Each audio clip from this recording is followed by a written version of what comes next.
Hello, check. Brother,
I request the audience to kindly be seated.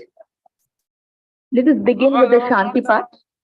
This is being led by the students of VKV Kallubalu.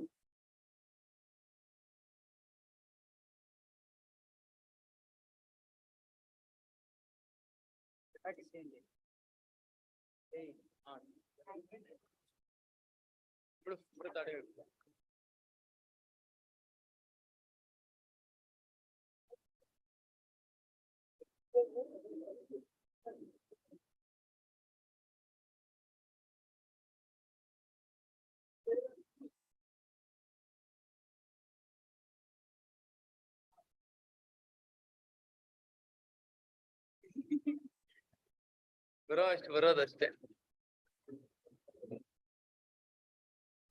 ಏನ ಇವಾಗ ಉದುರ್ತದೆ ಕಣ್ಮೈಕು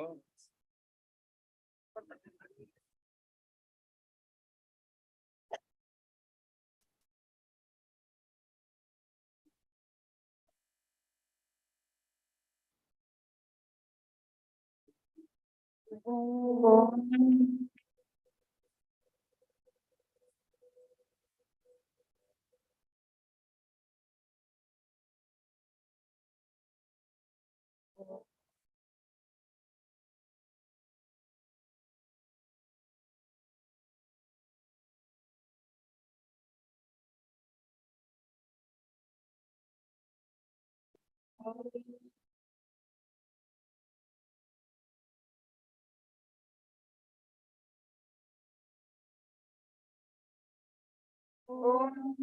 Sahana Bhavatu Sahanau Bhunaktu Sah Viryam Karavavahai Tejasvinavaditamastu ma vidvishavahai.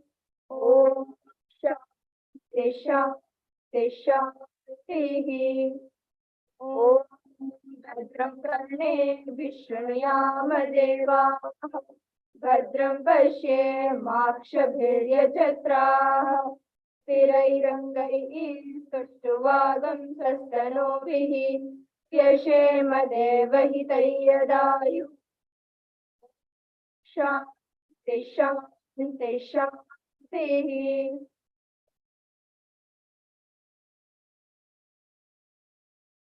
Vivekananda Kendra, Kanyakumari, the national movement towards a better India. The strength being our Karyakartas, the Karma Yogis spread across the country. It is the vision and teachings of Eknathji Ranade, the founder of Vivekananda Kendra, that is the single guiding force that powers this organization. So let us take time to know more about the conception of Vivekananda Kendra and the inspiring story of Eknathji.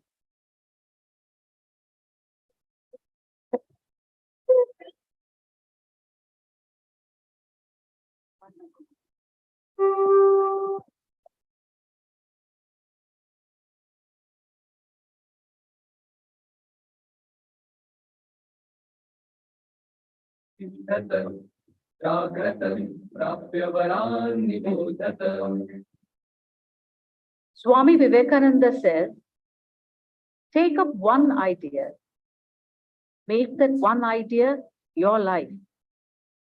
Think of it, dream of it, live on that idea.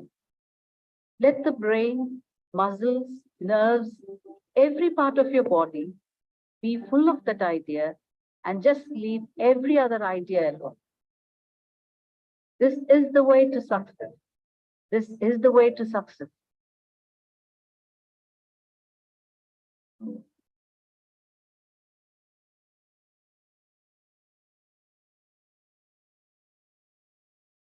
This story is about that magnificent personality for whom this idea of Swamiji was the very foundation of his life.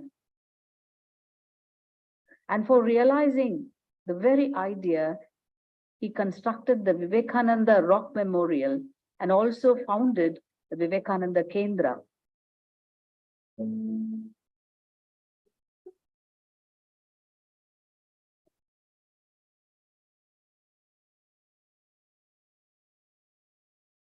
The story that belongs to that black and white era turned out to be an extraordinary splash of colors from the hands of an ordinary man.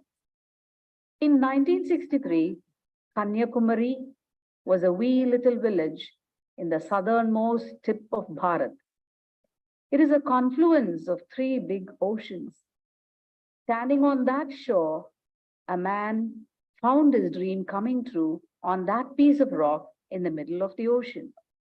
That man was none other than Eknathji Ranade. That dream was constructing a rock memorial for Swami Vivekananda. People called it Shri. People believed that during one of her incarnations, Goddess Parvati performed her penance on that rock standing on one leg. The mark of her holy foot is still found there. And it is on that same rock Swami Vivekananda realized the mission of his life. In 1963, Swami Vivekananda's birth centenary was celebrated all over India. At that time, the grand idea of constructing a memorial for Swami Vivekananda rose in the minds of people in Kanyakumari.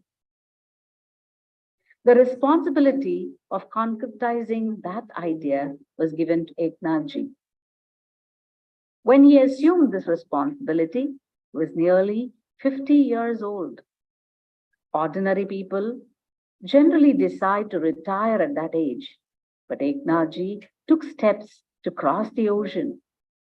Eknathji was neither a leader of any party nor a rich man. He was not even the head of any religious organization with large number of followers. If at all he had anything, it was a strong faith. What he had before him was a sea of challenges. On the one hand, he had the task of constructing the memorial. On the other hand, he had the responsibility of collecting funds. Thirdly, contacting people.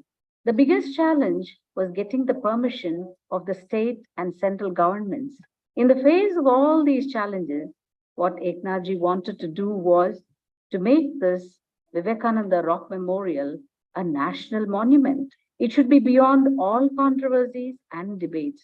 He completed the project without hurting the sentiments of anybody. In order to get the permission for the construction of the Rock Memorial, he got the consent of 323 members of the parliament. Once he got their consent, the pathway for the construction of the memorial was cleared. Shri S.K. Achari was appointed as the chief architect. The final model of the memorial was made ready and the work started.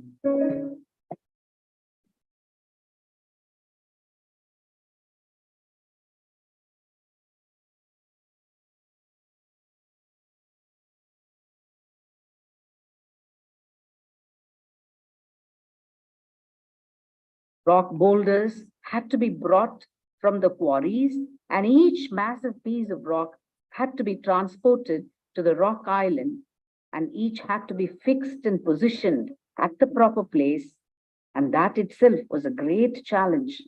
To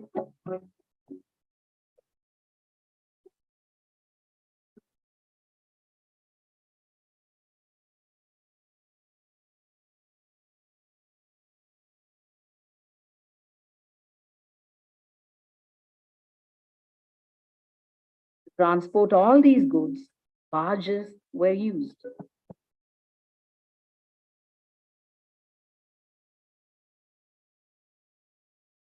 Near the rock island, a makeshift pavement was constructed.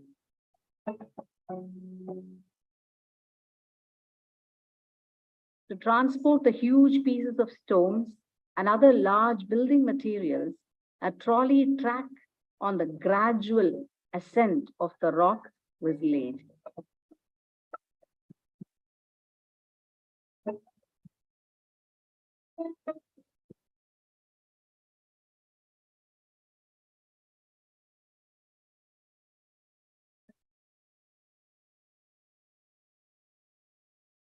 The construction workers were ready to work with a minimum support of a mere place to stay and even 2 square meals a day.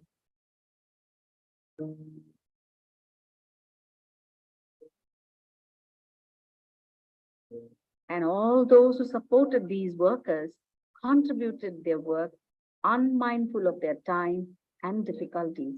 Alongside, Eknathji was constantly getting in touch with important members of society.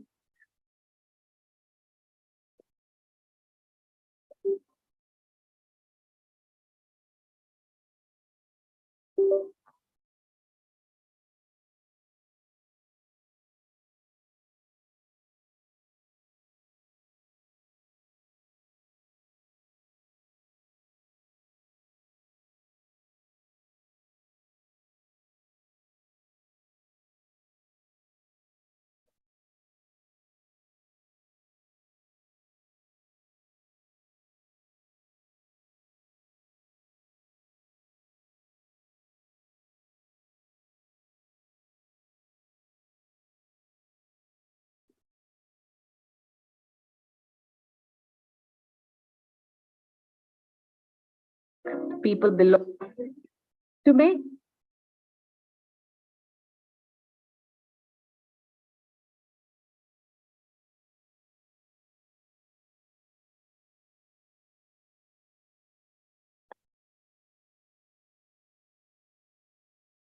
and all those who supported these workers contributed their work unmindful of their time and difficulties. Alongside, Eknathji was constantly getting in touch with important members of society who made their contribution for this work. People belonging to different ideologies and famous personalities, and those from different walks of life were frequenting as guests. Eknathji persuaded them to align with his ideals and plan of action. He traveled all over India.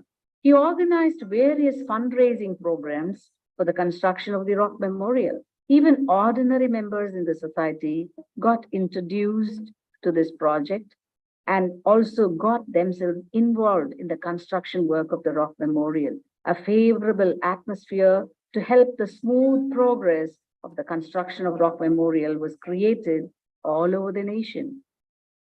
The Rock Memorial that rose up appeared like a poem on the sea at Kanyakumari. But Eknathji always said, to put up a cement and concrete structure is not the work for which I am born. I am to erect a living and a dynamic monument. 100,000 men and women, fired with the zeal of holiness, fortified with eternal faith in the Lord, unnerved to lion's courage by their sympathy for the poor and the fallen and the downtrodden, will go over the length and breadth of the land, preaching the gospel of salvation, the gospel of help, the gospel of social raising up, the gospel of equality. I wish to erect such a living monument. Viewing from this perspective, building the stone monument was just the first phase of Eknathji's mission. With the tireless work of 650 sculptors and craftsmen, the construction of the monument got completed in just 6 years. About 30 lakh citizens donated at least 1 rupee and contributed for the construction of the monument. The financial aid was extended both by the central government and all the state governments.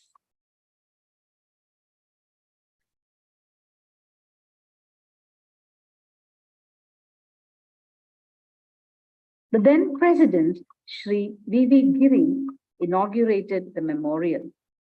The inauguration ceremony lasted for 2 months.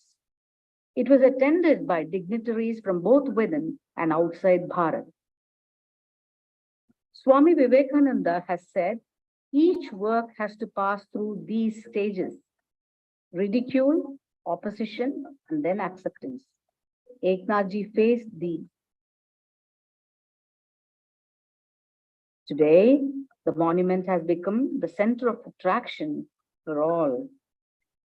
Each and every aspect of the monument exhibits Eknathji's nature, his working ability, and his futuristic vision. The Rock Memorial consists of 3 parts: Vivekananda Mandapam, Sripada Mandapam, Dhyana Mandapam. Meditation. This is the speciality of the rock.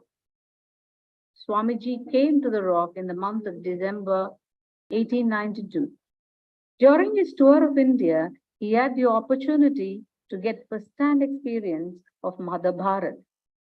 Swamiji came to this rock carrying the image of Bharat in his heart.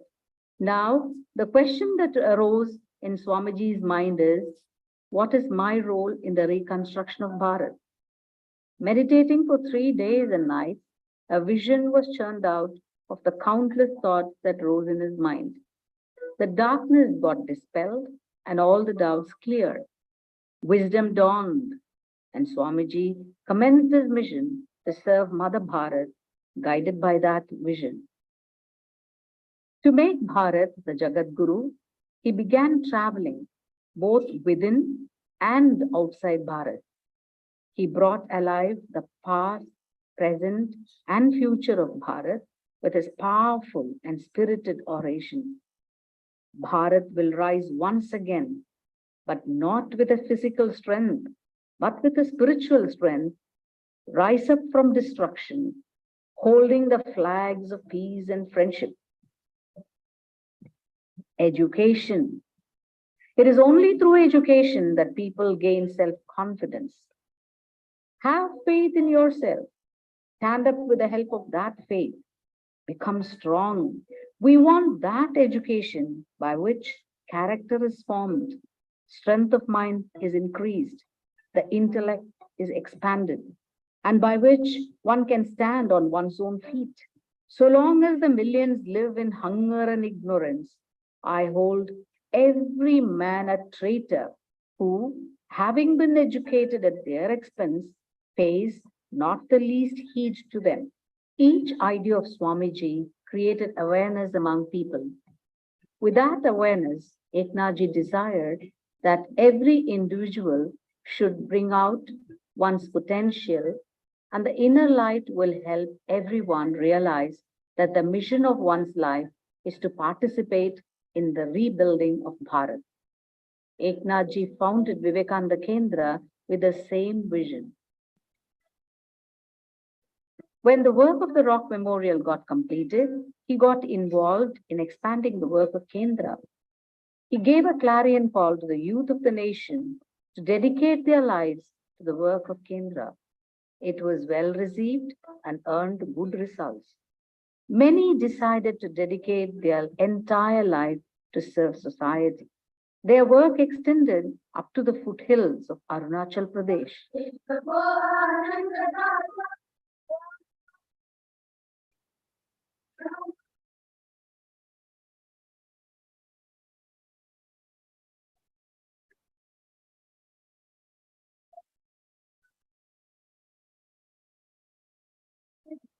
This music of hope is resonating in the mountains of Arunachal Pradesh. These were the first fruits of Eknathji's visionary plan. In 1970, Arunachal plunged into a major turmoil. There were plans to destroy the beautiful local culture of the natives of peaceful Arunachal Pradesh. Conspiracies were made to trap the simple and innocent indigenous tribes. Eknathji witnessed all these from close quarters. He planned to open educational institutions in Arunachal Pradesh with the cooperation of the then Lieutenant Governor K.A.A. Raja. In those days, opening a school in Arunachal Pradesh, running it successfully, teaching and learning were all laughable matters. But with the introduction of standard education, basic infrastructure, committed teachers, and multifaceted growth, all these special features changed the face of education department thoroughly. This contribution of Kendra in the field of education paved way for the younger generation to channelize their energies in the right direction. Today, the Vivekananda Kendra Vidyalayas stand as a synonym for quality education. The scenario is similar in Assam. The Vivekananda Kendra Vidyalayas in Assam have made a special mark for themselves. Through the Arun Jyoti scheme, the Karyakartas are giving a new thrust to the ideals of Eknathji. In Arunachal Pradesh, Vivekananda Kendra runs Kasturi Gandhi Vidyalaya. The school dropouts among young girls are brought back to school once again.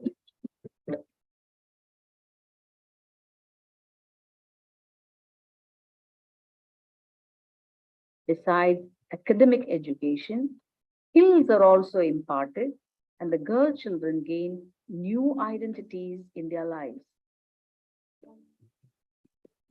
Anandalayas are held in the tea estates of Assam.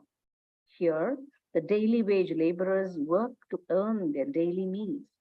To create a bright future for the children of the workers, Kendra is providing not only education, but imparts the values of Bharatiya culture.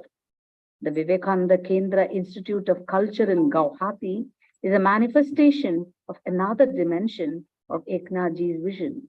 The institute is carrying out various research activities. Their focus is to identify the commonalities underlying the diverse cultures and traditions of the various tribes of the indigenous people of the northeastern states. Besides enriching their culture, this institute also focuses on improving their economic status. To conduct these research activities, the people of these native communities are also involved. Apart from these, Kendra also provides health services in the villages of the northeastern states. Service to mankind is service to God. With this mantra at the heart of every worker, the work of Kendra is expanding. Vivekananda Kendra is now functioning at around 1,030 locations in 24 states and 2 union territories. The headquarters of the Kendra, which is located at Vivekanandapuram in Kanyakumari, clearly states the priorities of the Kendra, such as serving in the field of education, giving medical aid, developing rural areas, and creating social awareness among people.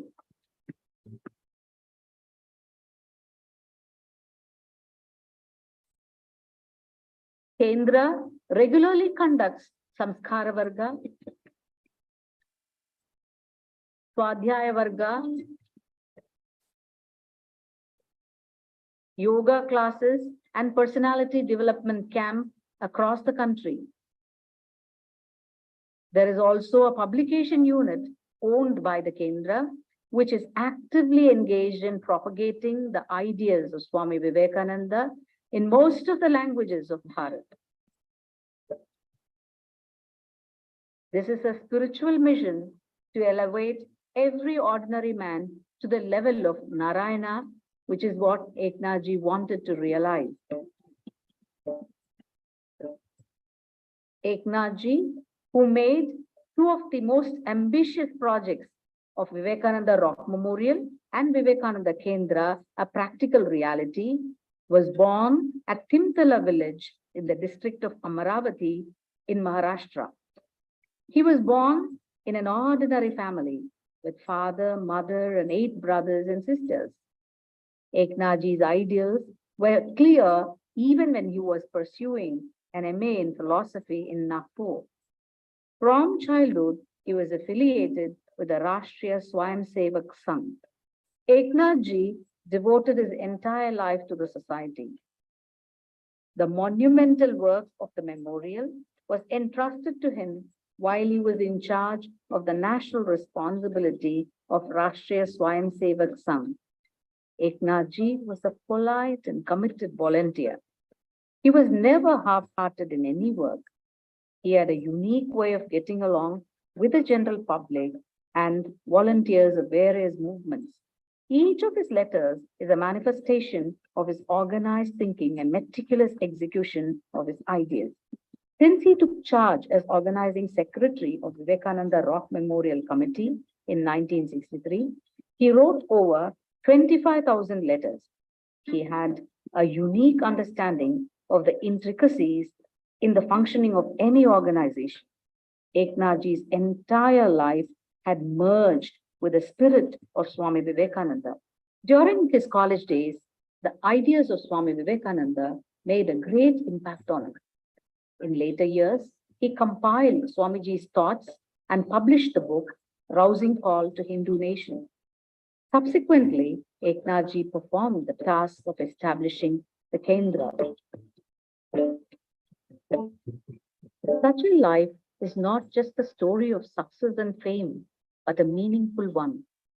Eknathji's life not only won him the respect of people, but stands as an example for people to follow his footsteps.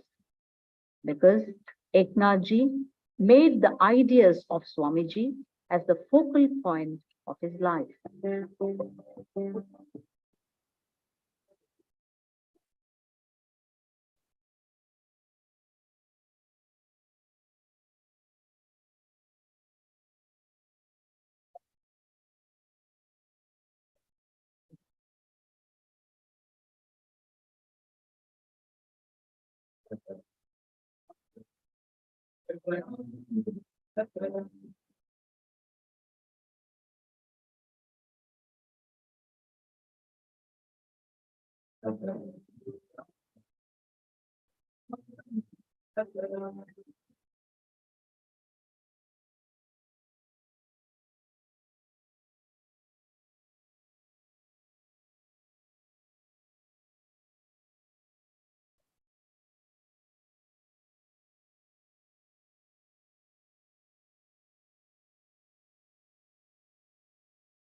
town of Kanyakumari, where the Arabian Sea and the Bay of Bengal meet the Indian Ocean. This land's end boasts some of India's most spectacular monuments, including a statue of the legendary Tamil poet and saint Thiru.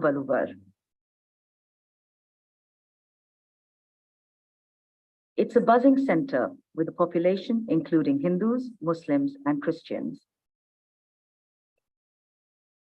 The town attracts tourists and devotees to its many religious and historical sites. At the center is the temple to the Divine Mother, Devi Kanyakumari. This is a sacred destination for Hindus from across India and beyond. About a mile from the center is Vivekanandapuram, headquarters of Vivekananda Kendra, a Hindu movement that has regional centers throughout the country. Vivekananda Kendra describes itself as a spiritually oriented service mission. As well as its work in education and healthcare, the organization carries out development projects throughout India. Hindu society, Hindu teaching tells a person, teaches a person, trains a person, hey man, you have a responsibility to give back to the society. Give double than what you have taken from it. Many of the people who work here are known as life workers, followers who have relinquished conventional living, commit themselves fully to the organization. They make very great sacrifice. That is, they give up their career. We have engineers, we have chartered accountants, or those who had very excellent academic career. Then they give up family life. They give up their families and they live very simply. Vivekanandapuram is housed in an extensive ashram that provides more than 1,000 beds for visitors. There's a core area that includes a training center and a library, as well as buildings devoted to general administration.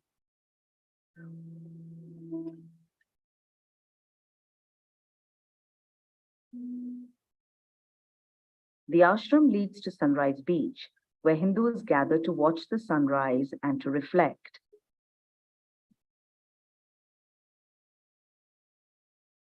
India is sometimes envisioned as Bharat Mata, the Divine Mother India. This unique experience at the geographical end of India forms one of many highly meaningful activities for those attending camps here at Vivekananda Kendra's HQ. The time is called moving towards the ocean. And standing there, again, I feel that the nature also adds to the nourishment.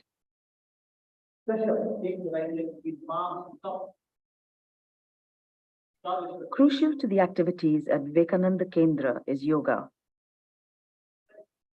But the postures or asanas you see here are just part of Vivekananda Kendra's interpretation of this ancient and complex Indian tradition. In Vivekananda Kendra, yoga is the way of life. We see yoga, it is meant to be. Physical exercises are just part of it. These days, yoga means it is it has become it's like an exercise, but for us, it is a yoga way of life. What is required, particularly in India, it is a natural inclination towards the spirituality, and that is the power, that is the energy that we must try to tap. What we are saying, the complete phrase is, yoga is a way of life based on the vision of oneness. That is, the whole existence is viewed, is perceived as one.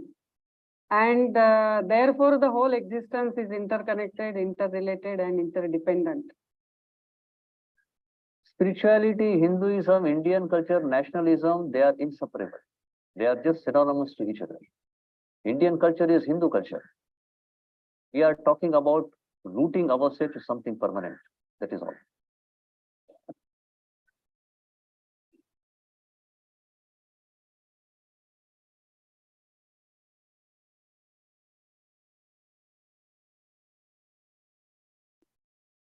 Several times a year, Vivekanandapuram holds training courses called camps that include spiritual retreats. Many of these are open to the general public, as well as Vivekananda Kendra's own members. These camps are part of a vast array of activities that take place at Kendra centers throughout India. Participants must apply in writing for the chance to take part. In the application form, we have a column which asks them what is the purpose of attending. And what we read is that for the health reasons they come, for disciplining their life they come, for, of course, learning yogasanas they come. And then there are some who want to know what kind of life this is. Actually, we have come for the first time. We know about the Shri that like-minded people come here and join camps. So we like to stay with them. I feel that every camp like this, it nourishes the soul.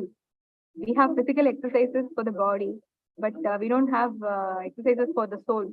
After my retirement last month, I had a very strong wish in my mind to work for the society, work for the poor, work for India. Vivekananda Kendra has over 200 branch centers spread across India. The movement was inspired by Swami Vivekananda, a Hindu teacher and leader who was born in 1863. Swami Vivekananda, as a young man, he was a person very well read. That is fond of reading, very voracious reader, very good gymnast, very good singer. In 1892, he went round the country. And it is at that time he saw the poverty, the ignorance in which the country had fallen, which once upon a time was known as a land of abundance, land of wisdom. So the pain in his heart was that what is it that I should do for my country? Ultimately, when he came to Kanyakumari, then he felt attracted to that rock. He went and sat there. So 3 days and 3 nights he meditated there.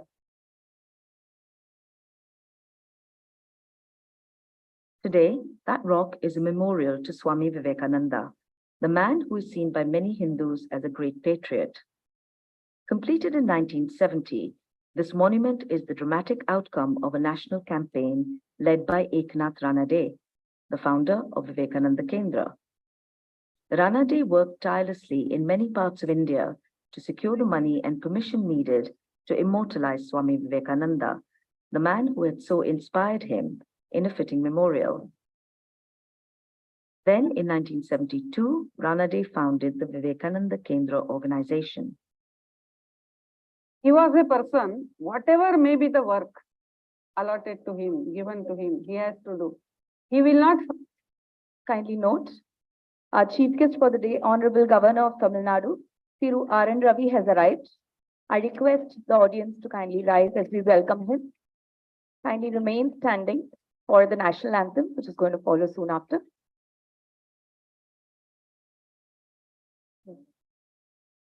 Janagana mana adhinayaka jaya he Bharata bhagya vidhata Punjab Sindhu Gujarat Maratha Dravida Utkala Vanga Vindhya Himachala Yamuna Ganga Ujjala Jaladi Taranga Tava Shubha Name Jage Tava Shubha Ashish Mage Gahe Tava Jaya Gatha Janagana Mangala Dayaka Jaya He Bharata Bhagya Vidhata Jaya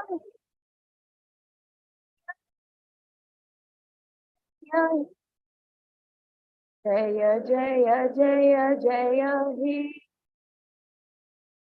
I request the audience to kindly be seated.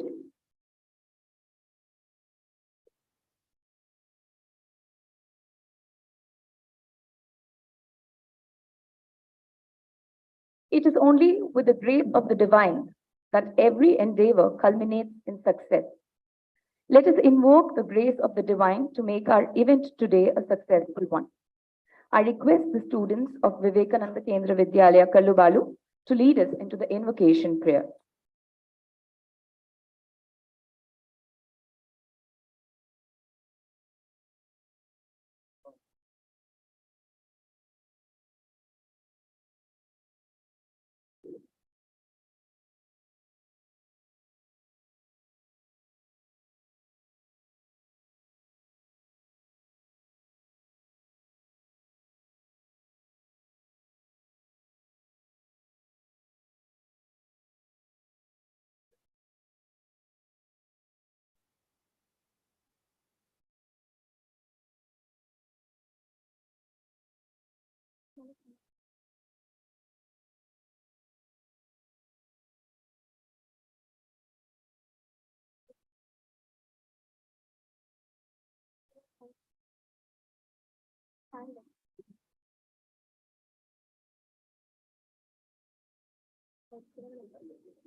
A couple of announcements as they're getting ready.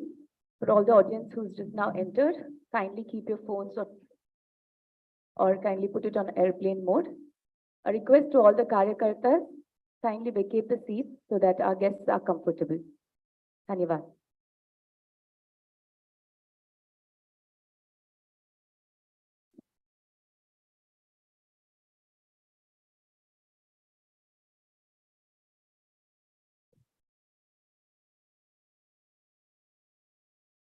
Jaya Jaya Swami, Jaya Jaya, Jaya Jaya Swami, Jaya Jaya, Jaya Jaya Jitavairi, Varga Prachanda, Jaya Jaya Gaja Mukha, Jaya Vakratunda, Jaya Jaya Jitavairi, Varga Prachanda, Jaya Jaya Gaja Mukha, Jaya Vakratunda, Jaya Jaya Swami, Jaya Jaya.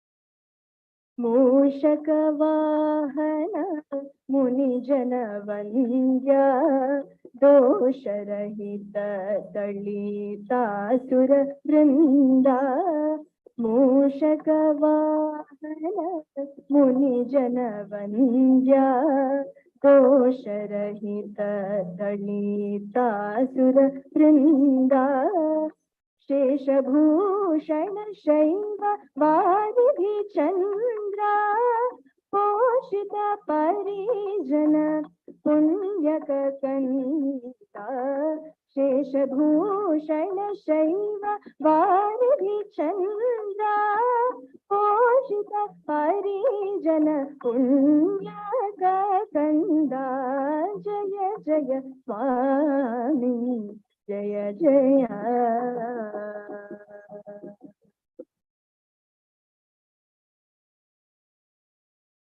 Lambodara Dhira Lavanya Sara Kambusudha Nidhi Karpura Gaura Lambodara Dhira Lavanya Sara Kambusudha Nidhi Karpura Gaura Samba Sada Shiva Sakriti Chatura Sama Vidagita Sakala Dhara Samba Sada Shiva Sakriti Chatura Sama Vidagita Sakala Dhara Jaya Jaya Swami Jaya Jaya.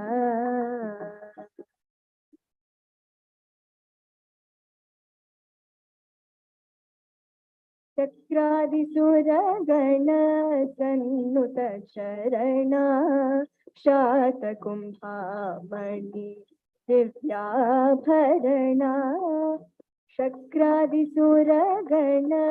सन्नुत चरण शातकुम्भामणि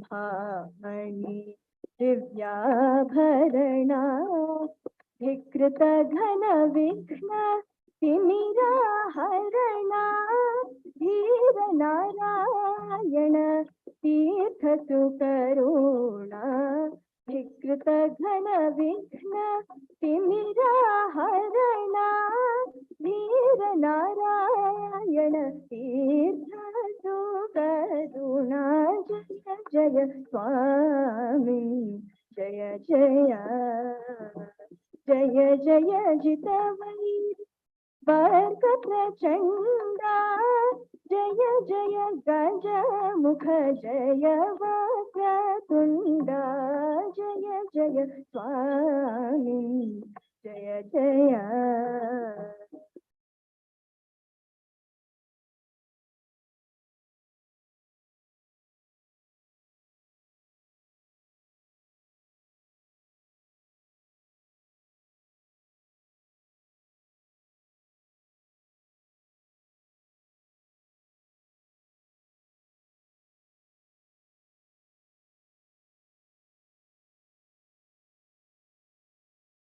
Northeast Calling is a program of Vivekananda Kendra to showcase the rich culture and heritage of northeastern part of India.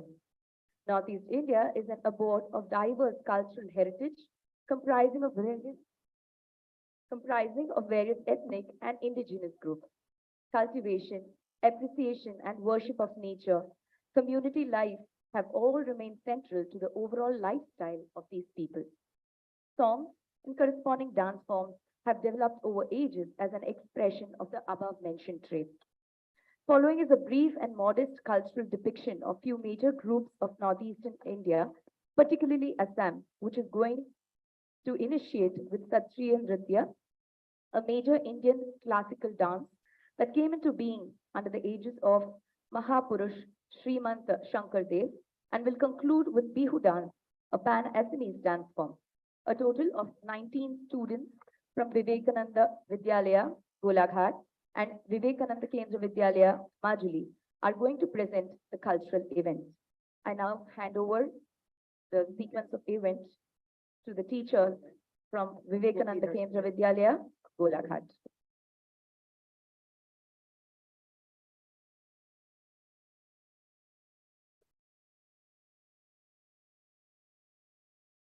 Namaste everyone.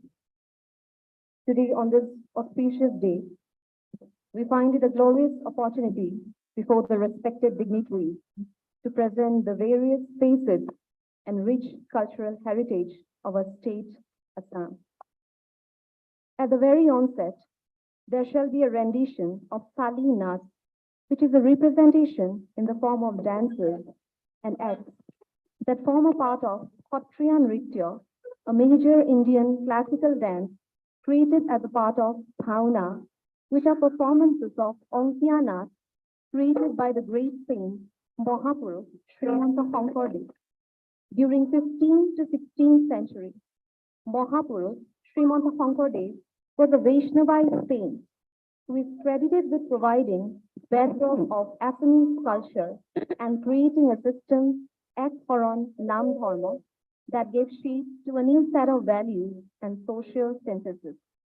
These dances are a part of the leading traditions of Kotras, which are basically holy institutional places similar to the mathas that are found in other parts of India.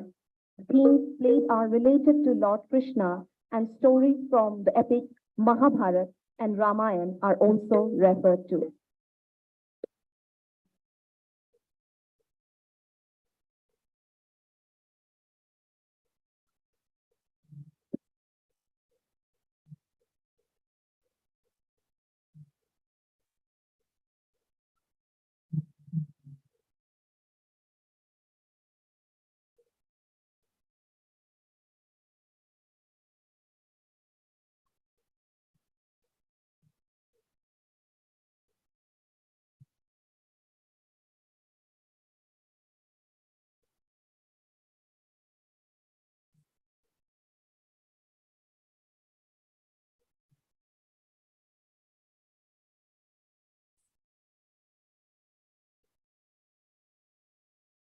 Shri Krishna Namaha. Shri Krishna Vasudeva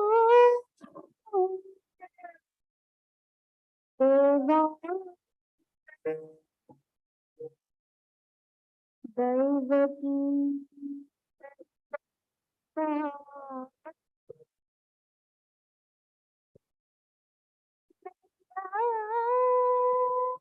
Gopala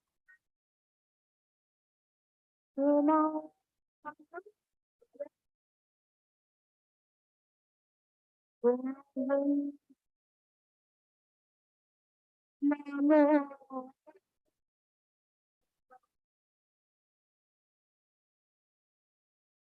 Namah Pankaj Namahaya Namah Pankaja Manine Namah Pankaja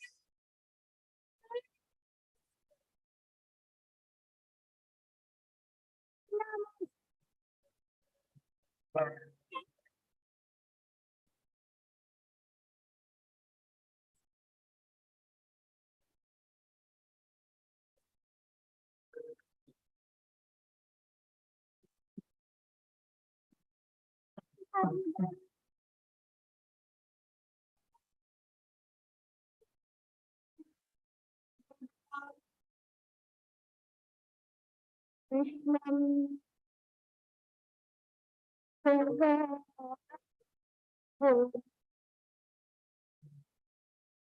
Krishna Vande Jagat Guru Hari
We now have the Moniram Devanur Geet for representation before you. The Moniram Devanur Geet is a ballad depicting the freedom struggle of Shahid Moniram Devan. He is the first Assamese who laid down his life for the cause of freedom of our nation. Despite the fact that he was the first Indian tea planter of Assam under the stewardship of the colonial regime and was also entrusted to hold several dignified posts, he participated in the Sepoy Mutiny and was hanged for conniving and causing an uproar against the company when a letter was intercepted by the British Army meant for Pioli Borua, another Assamese freedom fighter who was organizing an uprising in the land. He, along with his compatriot Pioli Borua, was hanged at Jorhat Central Jail on February the 15th, 1858. His death was widely mourned and caused a vehement uproar.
Next, we have a representation of an iconic Boro folk song termed as Bagorumba. Bagorumba is a traditional dance of the Boro community of Assam and is inspired by and dedicated to the nature. When performed on a large scale, it resembles that of butterflies dancing and roaming with grandeur.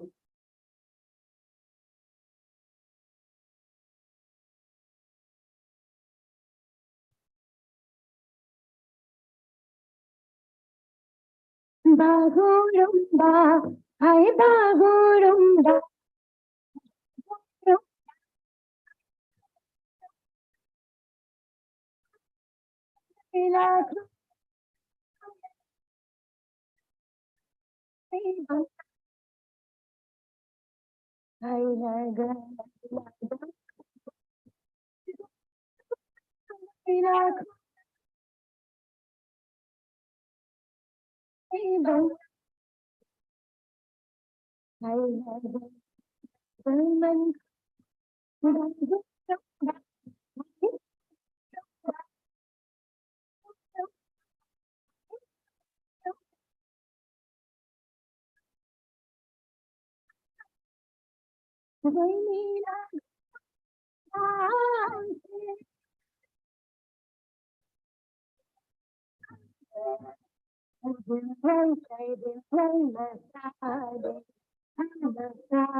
Moving on, the next performance, we have a rendition of Jhumur, which is a traditional dance form of the tea tribes of Assam, performed during the autumn season while celebrating Koram Puja, a festival propitiating Mother Earth.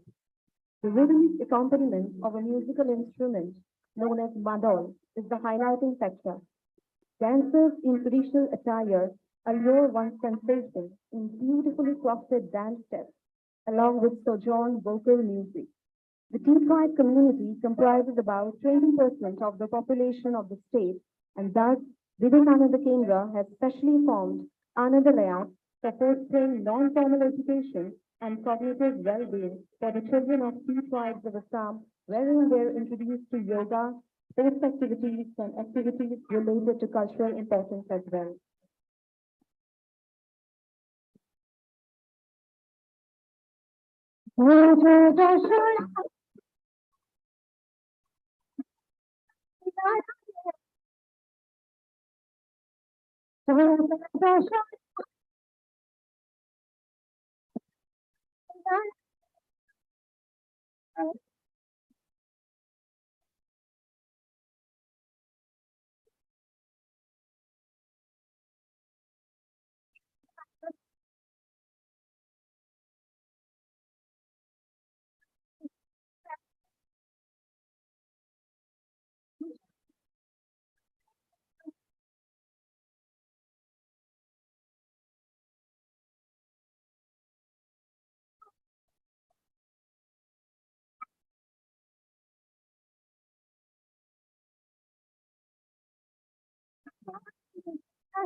Moving on to the next category, we have a representation of Rabha traditional folk song termed as Hamdar, which translates into a collective dance performed by the tribals while having land cleared for crop cultivation.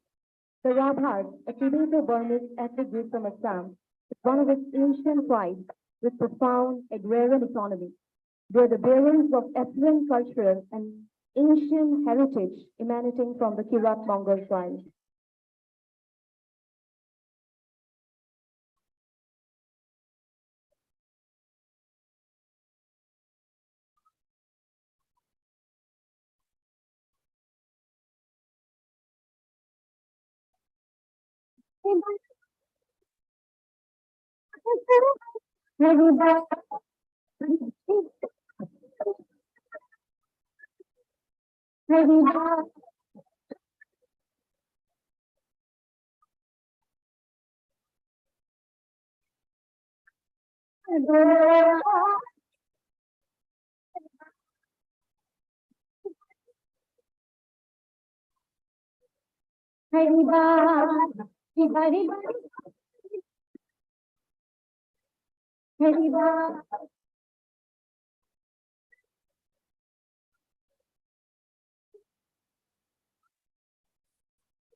The penultimate category is the representation of the Guwaipoya Republic, which is the folk music of Guwaipara district in Assam. They contain very traditional lyrics and have been deeply recognized nationwide due to the effort of Pratima Borwa Pandey.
Finally, we have the very well-known traditional dance form of the greater Assamese community, that is the Bihu dance. This is the traditional festival of the Assamese community celebrated across three seasons: spring, autumn, and winter. The Bihu festival of spring is termed as Rangali Bihu or Bohag Bihu, autumn as Tongali Bihu or Kati Bihu, and finally that of winter season as Bhugali Bihu or Mag Bihu. Rangali Bihu coincides with Assamese New Year and is celebrated as Sowing Festival. Kati Bihu is associated with crop protection and worship of plants and animals.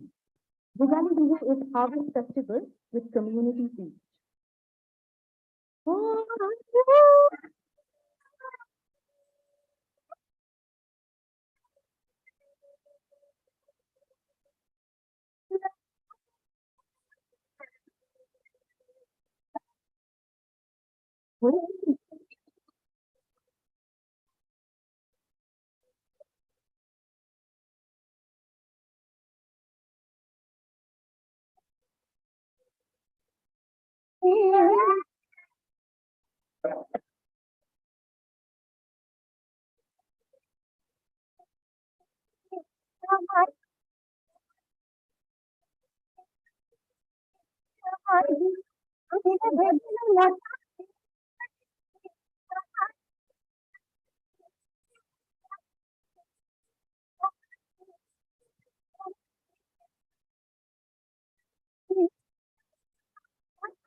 I can still feel a lot of energy on the stage.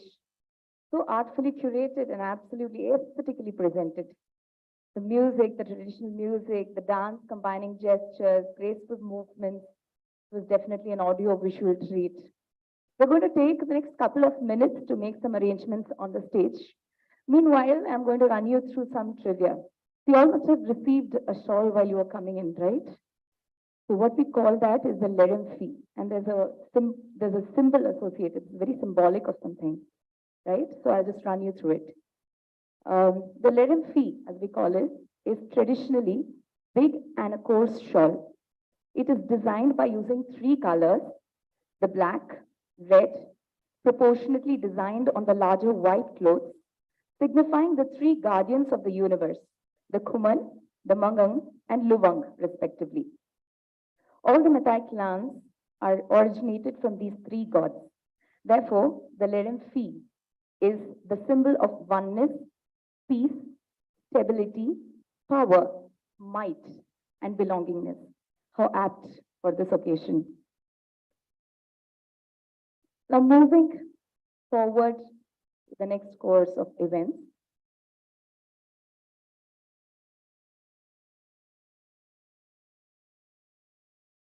We'll give them just 2 more minutes to make the last few settings.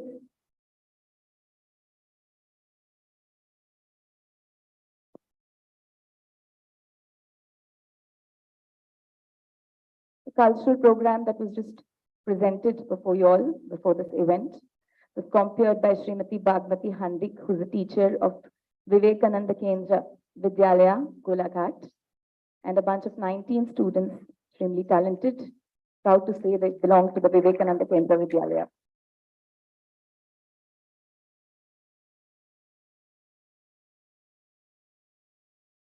I request Malniya Balakrishan ji, Manya Hanumantarao ji, and Shri Mandagadde Srinivasiah ji to kindly escort our chief guest, Honourable Governor of Tamil Nadu, Thiru Ravi, and our guest of honor, Dr. M. Jagannatha Shenoy ji, who is the chairman of Silent Shore Resorts, to the dais.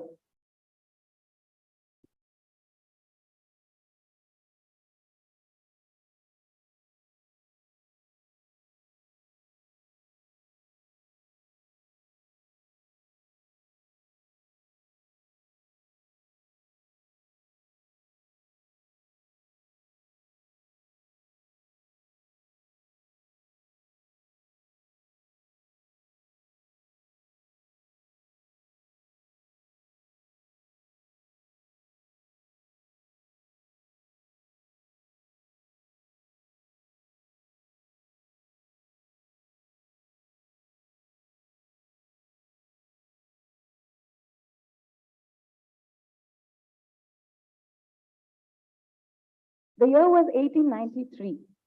A wandering monk and a brilliant industrialist met aboard a steamer from Yokohama to Vancouver. The wandering monk shared with the industrialist his experience of traveling the length and breadth of India and his vision to make India known as as a country of rich culture, country of spirituality. And the industrialist, he shared with this wandering monk his vision of laying a good foundation of the steel industry in India. And during the conversation, the monk inspired the industrialist not just to import the machines, but think how to get India to manufacture them. The wandering monk was none other than Swami Vivekananda, and the industrialist was none other than Jamshedji Tata. It was during this conversation that Jamshedji was very, very inspired by the words of Swami Vivekananda. And then he went ahead to set up a research institute in India, which is the Indian Institute of Science, the very venue where we have assembled today. The fact that we are able to put together or host the Northeast Calling event, the Indian Institute of Science, is nothing short of celebrating the life of these visionaries. On this celebratory note, I request Manya Hanumantarao to deliver the welcome note.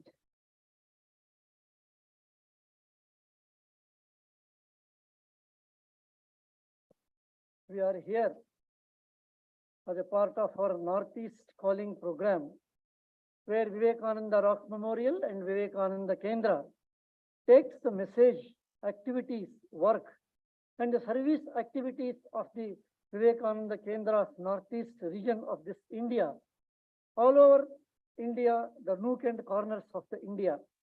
As part of the series of this one, this is the first time we are having this wonderful, beautiful institution, which was also, as was told, inspired by Swami Vivekananda. There cannot be a better atmosphere here, where we have one of the most distinguished governors of India, His Excellency Ravindra Narayana Raviji, His Excellency the Governor of Tamil Nadu here, and after completing his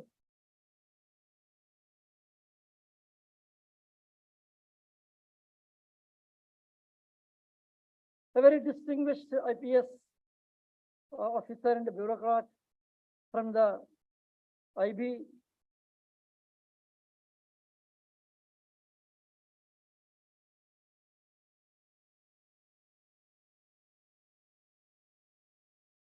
And after his stint as a special director of the IB,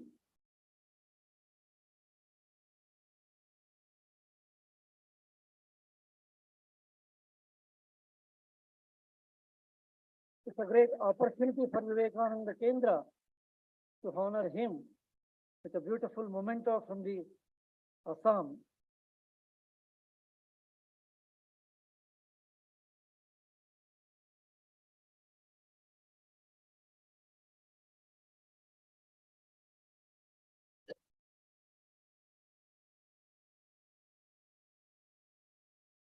After as a bureaucrat, he was a very beautiful, distinguished governor of the Nagaland and the Meghalaya, and all of us are aware. And a wonderful, a beautiful Naga Peace Accord was the result of his experience. The northeastern state, the turbulence was almost at a very quiet and stabilized now.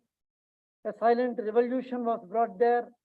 And as it was said that the northeastern India, he knows northeastern India at the back of his hand. That's how people say. And we have also have the president of Vivekananda Rock Memorial and Vivekananda Kendra, Madaniya Shri A. Balakrishan.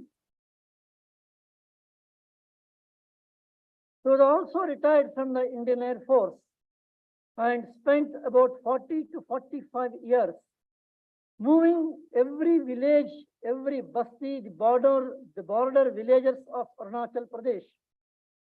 And in beginning the initial activities of Vivekananda Kendra in the field of educational activities, The 7 beautiful schools have come up there.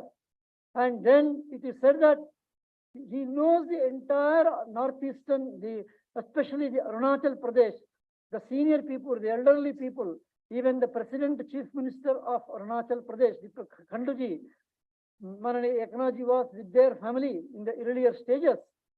And the whole entire Arunachal and Assam, the Vivekananda Kendra's educational and service activities to Ma Bharati, the India, was led by, the foundation stone was led by Mananiya Shri Balakrishanji, and it was he who is presently leads Vivekananda Kendra as a president of the organization.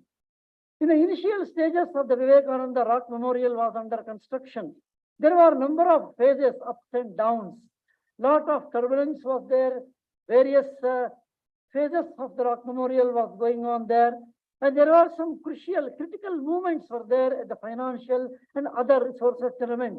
Vivekananda Rock Memorial and Vivekananda Kendra is always grateful and pays its gratitude to the family of the Jagadish Shenoy, and who is also here. And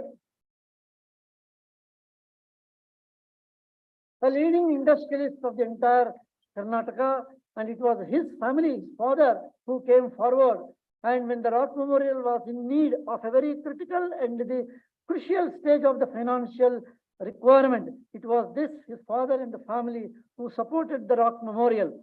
Vivekananda Kendra is extremely happy and express our gratitude to that family. We have also Shri Srinivasiah here. Vivekananda Kendra activities in Karnataka. He is the Sanchalak of the organization. At the end, I am very happy and welcome you, all of you here, to this beautiful, exciting program. We have seen the wonderful, excellent performance of Vivekananda Kendra Vidyalaya students here. The brilliant culture, the fragrant culture of the Arunachal Pradesh, Assam, and the entire northeastern states here. And Vivekananda Kendra calls as a northeast calling for all the activities of Vivekananda Kendra. Your heart, your support, and entire your feelings are required to strengthen the foundation and further activities of Vivekananda Kendra here. Vivekananda Kendra Kanyakumari is extremely happy to welcome you all for this wonderful function. Thank you, one and all.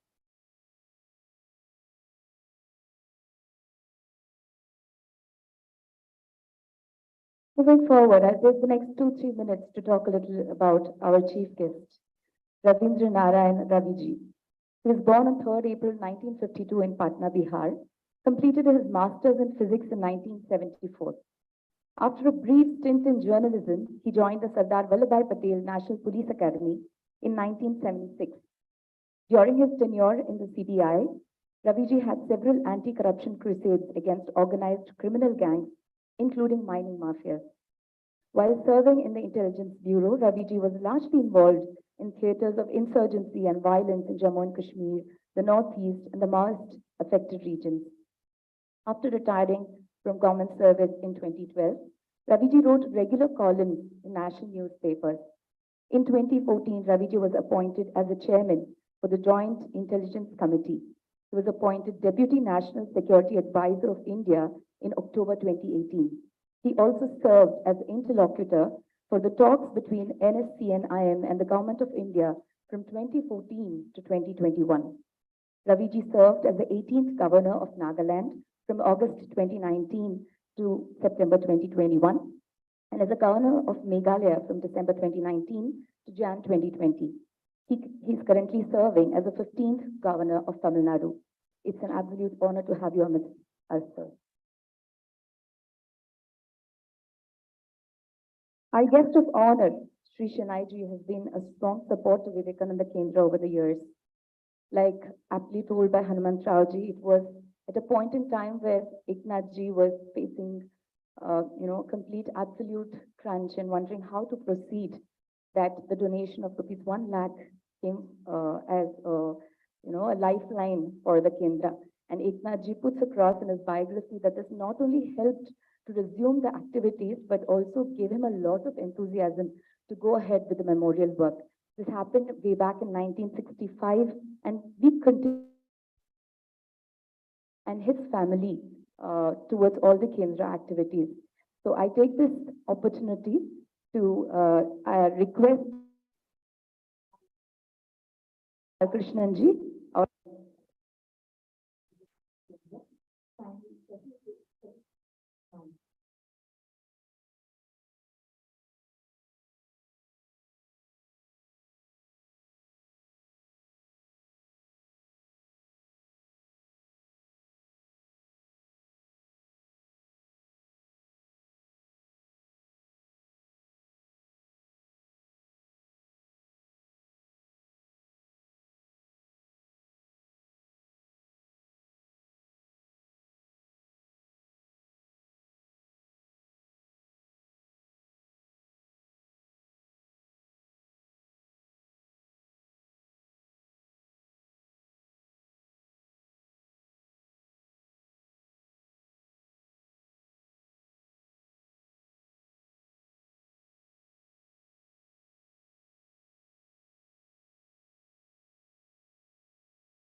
we're also very happy to have amidst us Srimati Kusuma Shenoy, wife of Shenoy ji. I request Rekha Didi to kindly felicitate Ms. Srimati Kusuma Shenoy.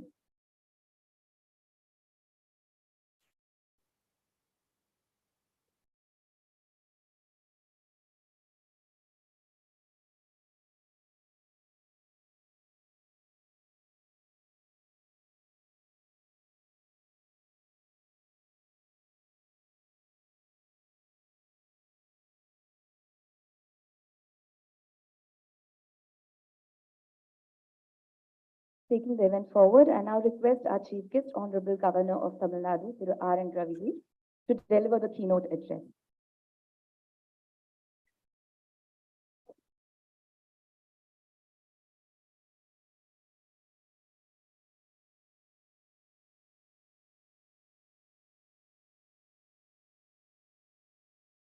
माननीय Shri A. Balakrishan ji, President Vivekananda Rock Memorial and Vivekananda Kendra, Kanyakumari. माननीय Dr. M. Jagannatha Shenoy ji, Chairman, Silent Source Thoughts, and we have heard about his family's contribution to the iconic Vivekananda Rock Memorial, to which every Indian is so proud of. Distinguished dignitaries on the dais, members of Kendra's families,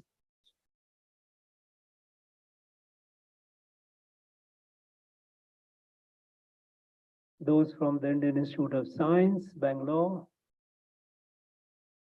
other distinguished invitees, gracious ladies and gentlemen, namaskar.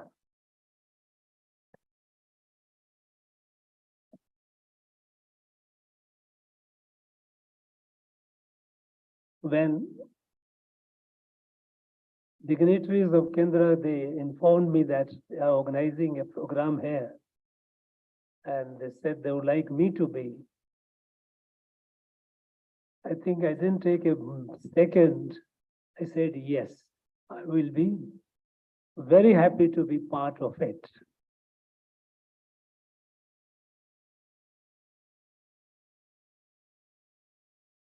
It's because many reasons. Vivekananda Kendra has been doing such a yeoman service to the people of the whole country, as such different remote areas where the government didn't have the access for long, and even today the access is very feeble. Kendra was present there, meeting the various needs of the people, mainly in the field of education and health. And of course, they have expanded their activities. And the Northeast people have been a special beneficiary of their initiative. And when this Kendra, they organized an event on the Northeast, which is so dear to me and my heart, as I have spent significant part of my life with the people of Northeast. It's a great joy for me to be part of it. And Balakrishan, thank you very much for giving me this opportunity. I'd like to congratulate and thank the students of Vivekananda Kendra, Golaghat and Mazuli, who presented beautifully a mosaic of some of the important and widely held cultural events, cultural performances that the people of Northeast perform and the rest of the world, rest of the country enjoys. Thank you very much, all of your students. It shows your holistic growth and the mission of Vivekananda Kendra, man-making, nation building. Friends, the Northeast region, I'm sure today it is not as strange and remote as it used to be until about a decade ago. For many, except the Kendra people, those who have been living and working in this area for over half a century. And there are others who have been in the area since even before the independence, silently working, especially the Swayamsevaks of Rashtriya Swayamsevak Sangh, through their various prakalpas, various activities they have been serving the society. But for those of you who are not familiar, let me give a just short, brief introduction. You know, this is a region surrounded by 5 foreign countries. All around we have China, we have Myanmar, then it was Pakistan, now Bangladesh, we have Bhutan, Nepal. This region is geographically connected with the rest of the country through a small and narrow, almost around 18 kilometer by 20 kilometer of a narrow stretch of land, popularly called Chicken's Neck. It falls in North Bengal.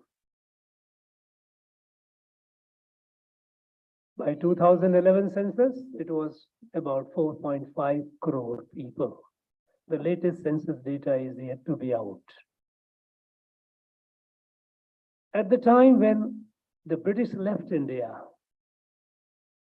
the Northeast was one state, Assam, and we had 2 princely estates, those who have acceded to India. Maharaja of Manipur had acceded to India, and Maharaja of Tripura, he had also acceded. So Assam and 2 princely estates, this is how Northeast was at the beginning of our journey of independent India. Today, we have, of course, nowadays people also add Sikkim to it. Sikkim was added much later for development perspective. First, it was introduced it was made a part of the donor, because donor was considered as a funding agency, and Sikkim had its own problem because Sikkim, after its merger with India in 1975, soon after, fueled by our northern neighbor, China, a kind of separatist movement has started brewing up, backed by Christian missionaries who have started converting the area people.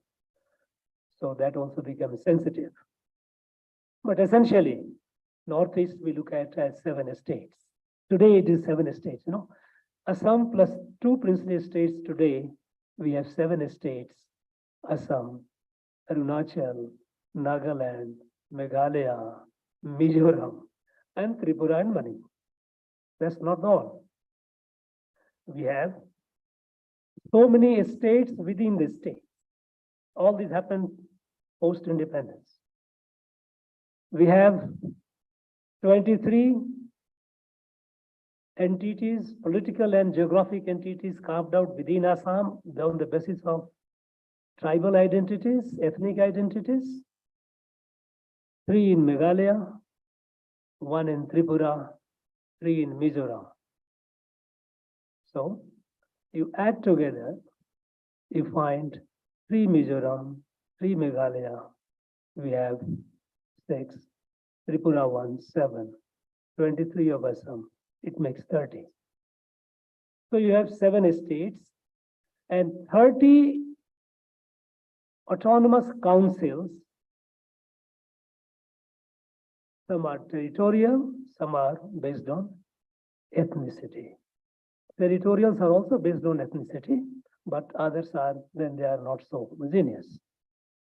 So one reason which 1 state and 2 princely states were merged with the Indian Union, they were divided into 7 states and over 30 territorial and autonomous regions on the basis of what? Differences. Each community has started saying we are not the same as the other.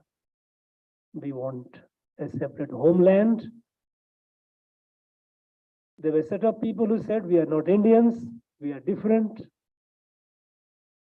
We come from Mongoloid race. Somebody said Tibeto-Burman stock. So the process of division of Northeast region, it continued. And it continued until very recently. And it appeared as if this was not going to be the end of it. Because the mainstream narrative, which was accepted by the government, by the central government, was that this region people are different. And also the British had left a narrative behind that thanks to the British rule over India, this became part of India. And this narrative was strengthened by subsequent policies of the government. There are letters of Prime Minister Nehru written to the then Chief Minister of Assam, Vishnuram Medi, saying that because there were problems going on in the Naga regions of Assam, some Nagas have started making demand that they were not Indian, they want to be separate. Look, people, and then the letter writes, these people of the region are not us, they are different. And we must sensitively try to assimilate them. Now that was the narrative articulation of the narrative coming from the chief executive of the country, the prime minister of the country. That the people of the region are not like us, they are different. They are different, they are not Indian, they were not. And we must make them Indian, assimilate them and make them Indian sensitively. This narrative was in policy domain was strengthened by the policy, the architect of which was the first tribal advisor to the Prime Minister of India, the first Prime Minister of India, and that tribal advisor was Warrior Elwin. Warrior Elwin, he was a missionary when he came to India, and he served as a missionary, and subsequently, for some reasons largely tactical, he renounced his missionary role and became an anthropologist. He worked in central India, Jharkhand, and spent some time in the northeast. So he was the one who framed the tribal policy of India, wherein he says, tribals are different people. They are different from the rest of India, and they must not be, their life must not be disturbed. They are, in their narration, they were very pure, simple savages, uncivilized savages. They have their way of life and they are happy in their way of life. Don't disturb them. It should be, a state should have a minimal presence with them. Otherwise, their civilization will get contaminated. So he was a Puritan for so-called tribal civilization, and see, he said that, look, government, they are different.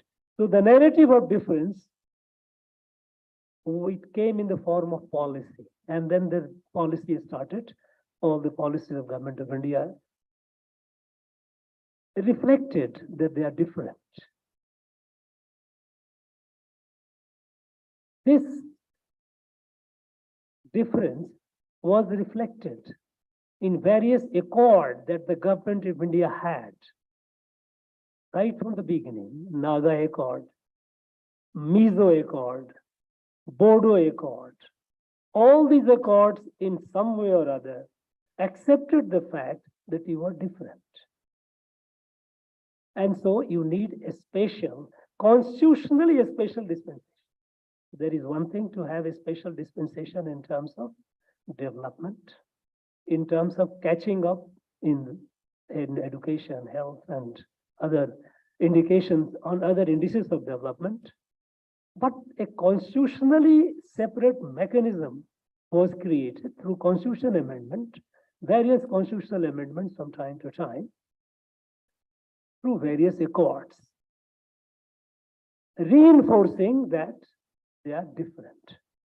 Now, this difference narrative of they are being different, it is internalized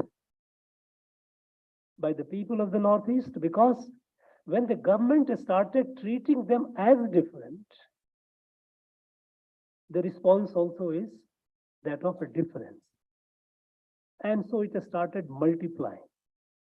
And it is not only difference with the rest of the country. Their difference, it doesn't end. It goes down to difference among the communities. No two communities was willing to live together. Each one wants the homeland. And so we found creation of a state of Mizoram, creation of a state of Meghalaya, Nagaland, and so many, as I said, 30 separate politico-administrative entities which have been all on difference. It is unending. And then it only fueled further demand. There are so many demands still pending. People, the Kukis, they don't want to stay with Meiteis, Nagas, they don't want to stay with Meiteis, not to stay with, and all this various, there's no end to it. You can't keep, we can keep talking about endlessly. But this narrative of difference, how this narrative, it was created. Because when the government start looking at the people as different, not as diverse. We always say India is a diverse country. Diversity, when it is looked upon as difference, it creates a problem. Diversity is like a flower. A flower has 100 petals. It's a beautiful flower.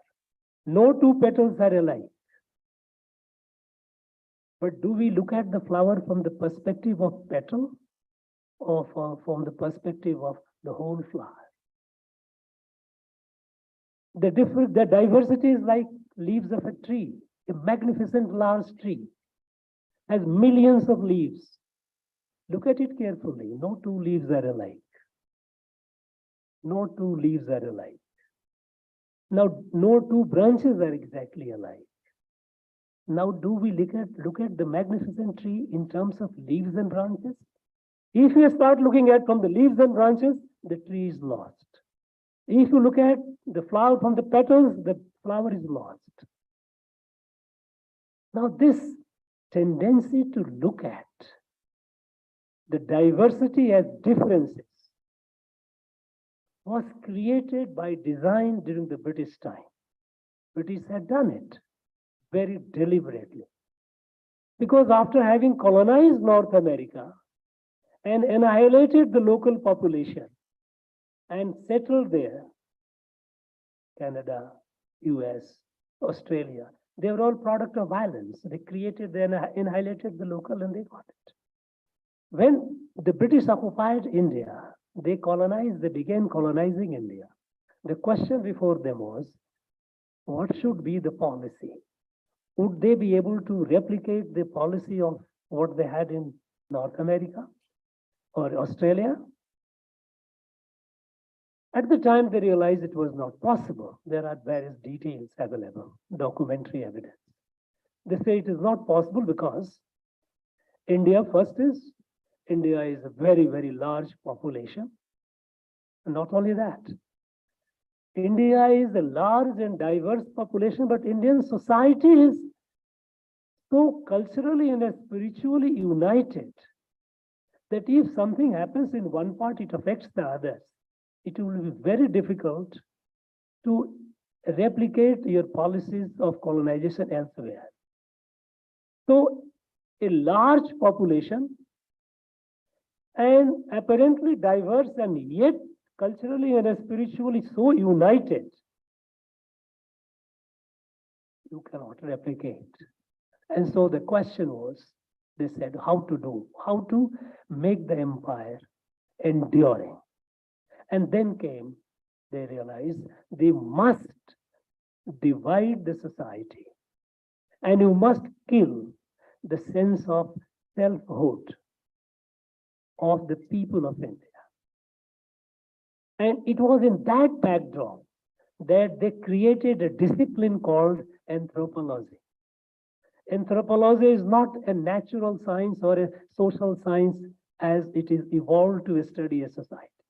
Anthropology was created by the colonial rulers, by the British mainly, the French, Dutch, they all, whichever area they colonized, to study the people they had colonized. And when they started studying the people they had colonized, they did not look into the niceties, the nuances, but looked at the broad differences in the dress, in the style of doing namaskar or vanakam, or the way they eat, all these differences.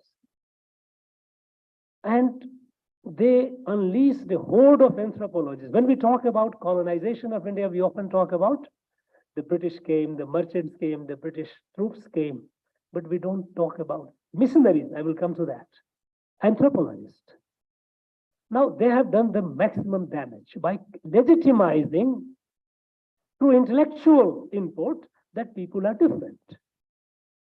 If you walk from 10 kilometers from one village to another, the way someone wears the dhoti, the way someone sits on the ground, the way this and eat, the way you do namaskar, there will be variations, natural.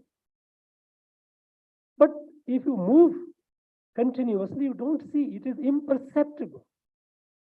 But what they did, they documented those differences and kept leveling this. This is this community, that community. And today, our great scholars of Northeast will tell you, there are 200 ethnic communities are there in Northeast. I have wondered myself whether you said 200 or 2000. Because if you start looking at a fish and remove the scale, it can be 1,000. Do you look at the scale or do you look at it as a fish? So they created, and post-independence, there is a cottage industry of people of the Northeast studying. And so many Northeast centers came up. Scholars, experts walking around, making good livelihood, good living out of it. And all talking about, oh, Northeast people are so different. So romanticizing it. Now, what the British did, when they unleashed anthropologists, they also unleashed on the region of Northeast. And in the Northeast, by the way, the criteria of the British civil servant was those who came, the ICS officers, those who came, they were mostly those who did masters in anthropology. They didn't go through any civil service examinations. They were picked up, given the ICS and sent to Northeast region. And they started doing the damage further. That is how we have. And they wrote books, voluminous books, and they created documentation. So they started doing that, divided in terms of ethnicity, community.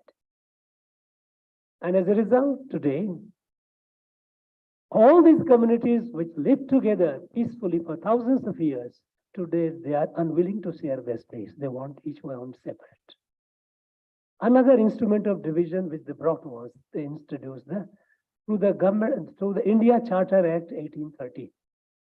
The British Parliament made a law. In 1813, even while the company was ruling, it was not the British, they had not taken over. They did it only in 1857 because as a purposefully they had not taken over because of reasons I'll not elaborate here.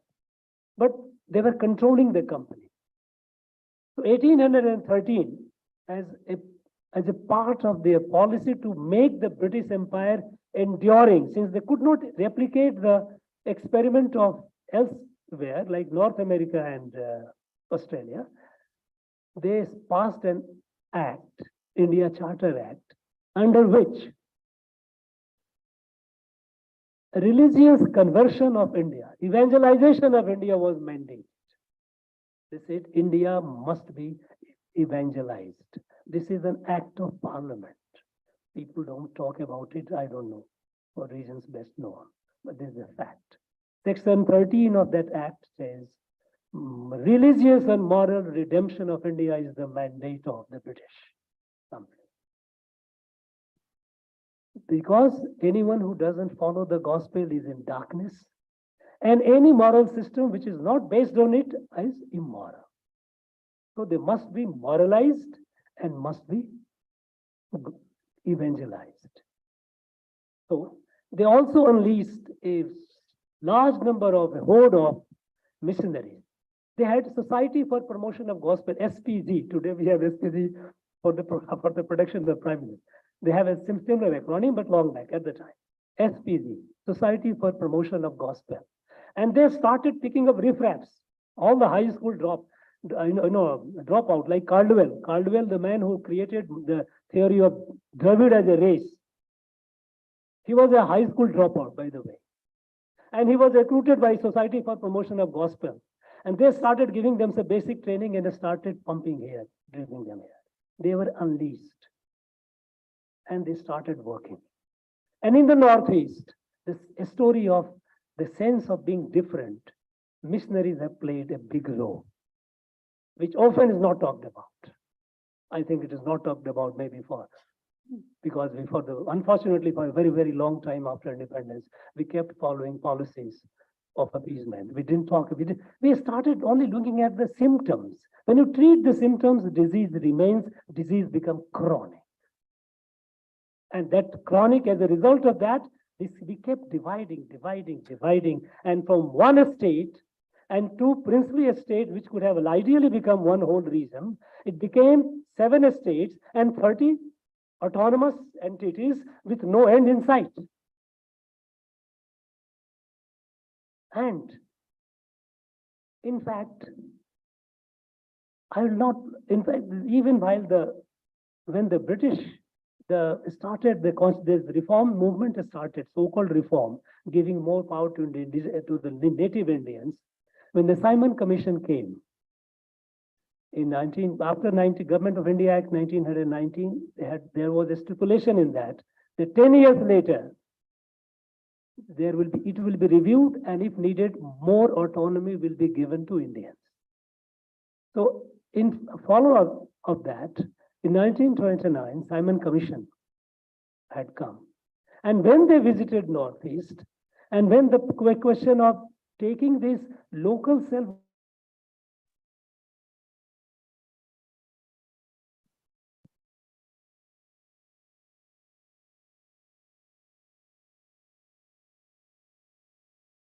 they drafted a memorandum, which often people talk about, the memorandum to Naga Club memorandum to Simon Commission. There was nothing called. Naga Club was formed in 1918 when the British had taken a large number of people from the Northeast tribals to Europe as a labor code, because it's not a mechanization age, no? So most of the work being done by the humans. They had taken thousands of people as a laborer. So they had formed in their own, some local people had formed the group, they called it Naga Club. Once in 1918 they formed it, the club became dysfunctional and dead. But in 1929, they created a letterhead and got them signed.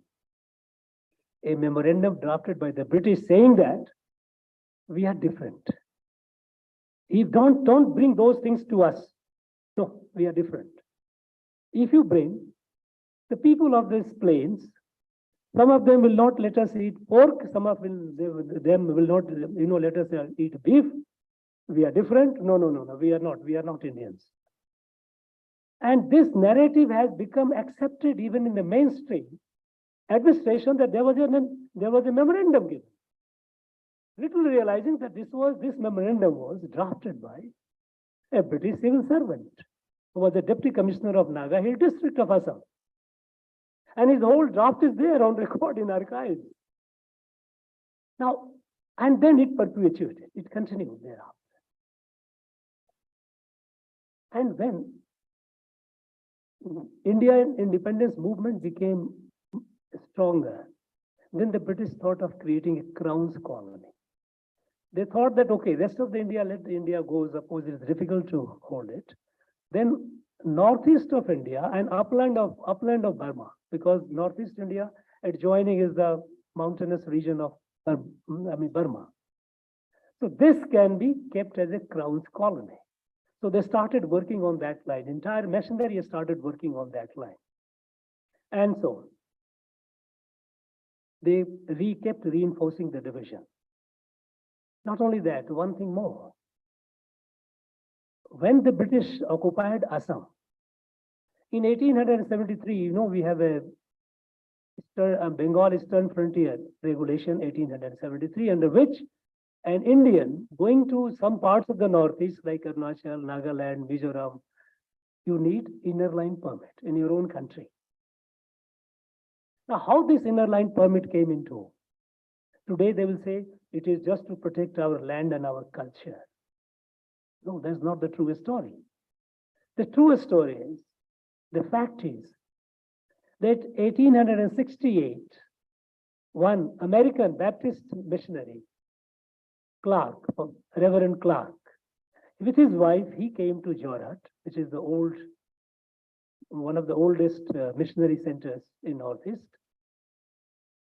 And 1871, he wrote a letter to the Governor General in Fort William, Bengal, Calcutta. And the letter makes a very interesting reading.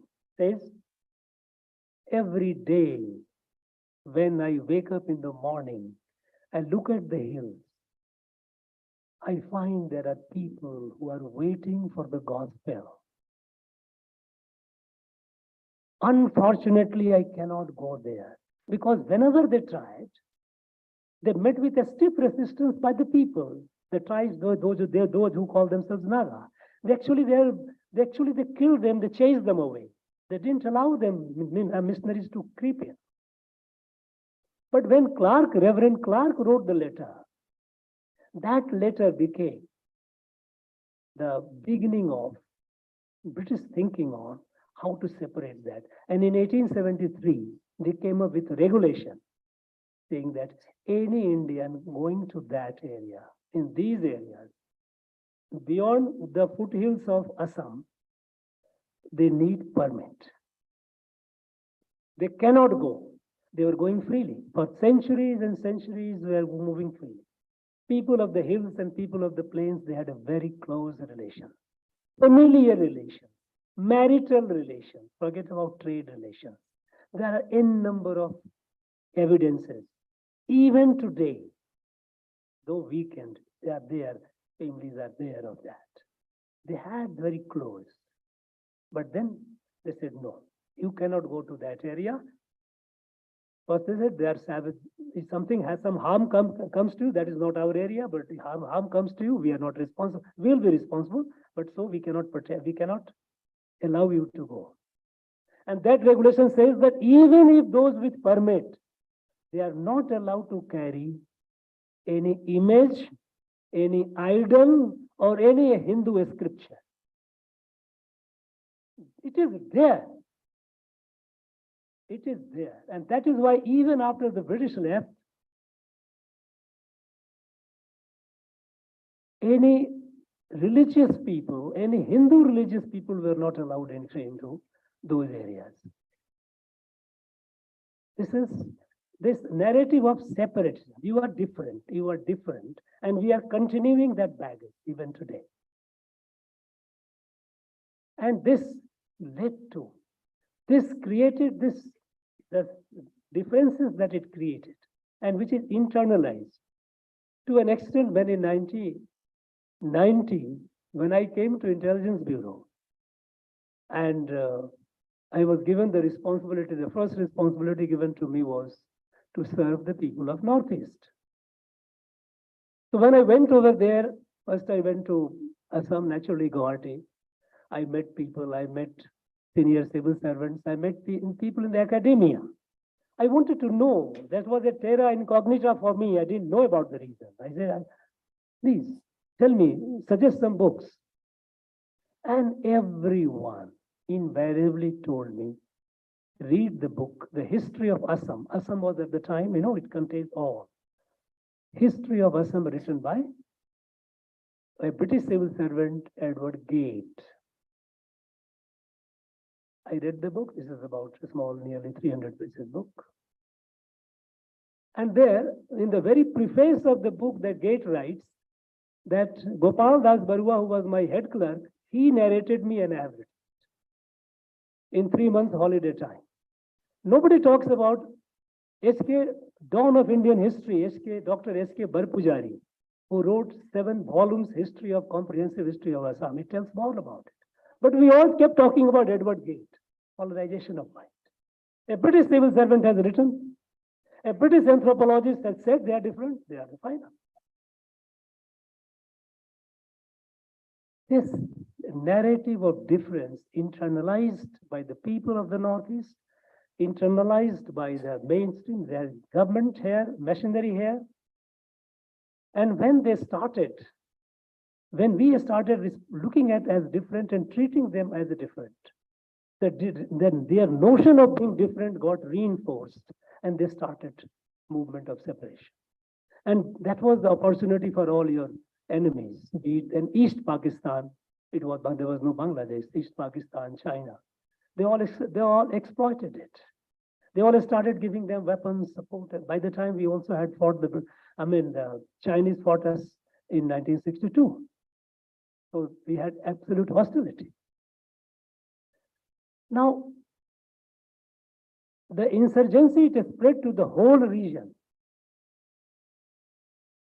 to an extent that when it was at the peak, we were losing about 2,000 people every year. Of the 2,000 people who died, nearly 400 were security force personnel. People of military, army, paramilitary, and police. Free for all. Now, and every time when they killed a large number of people, the government at the time used to say, central government, well, come and talk, we'll have peace talk. you are ours, you are us, we are all fair part. Let us talk and solve it on the table. So, Government of India said unconditional talk. They will say unconditional.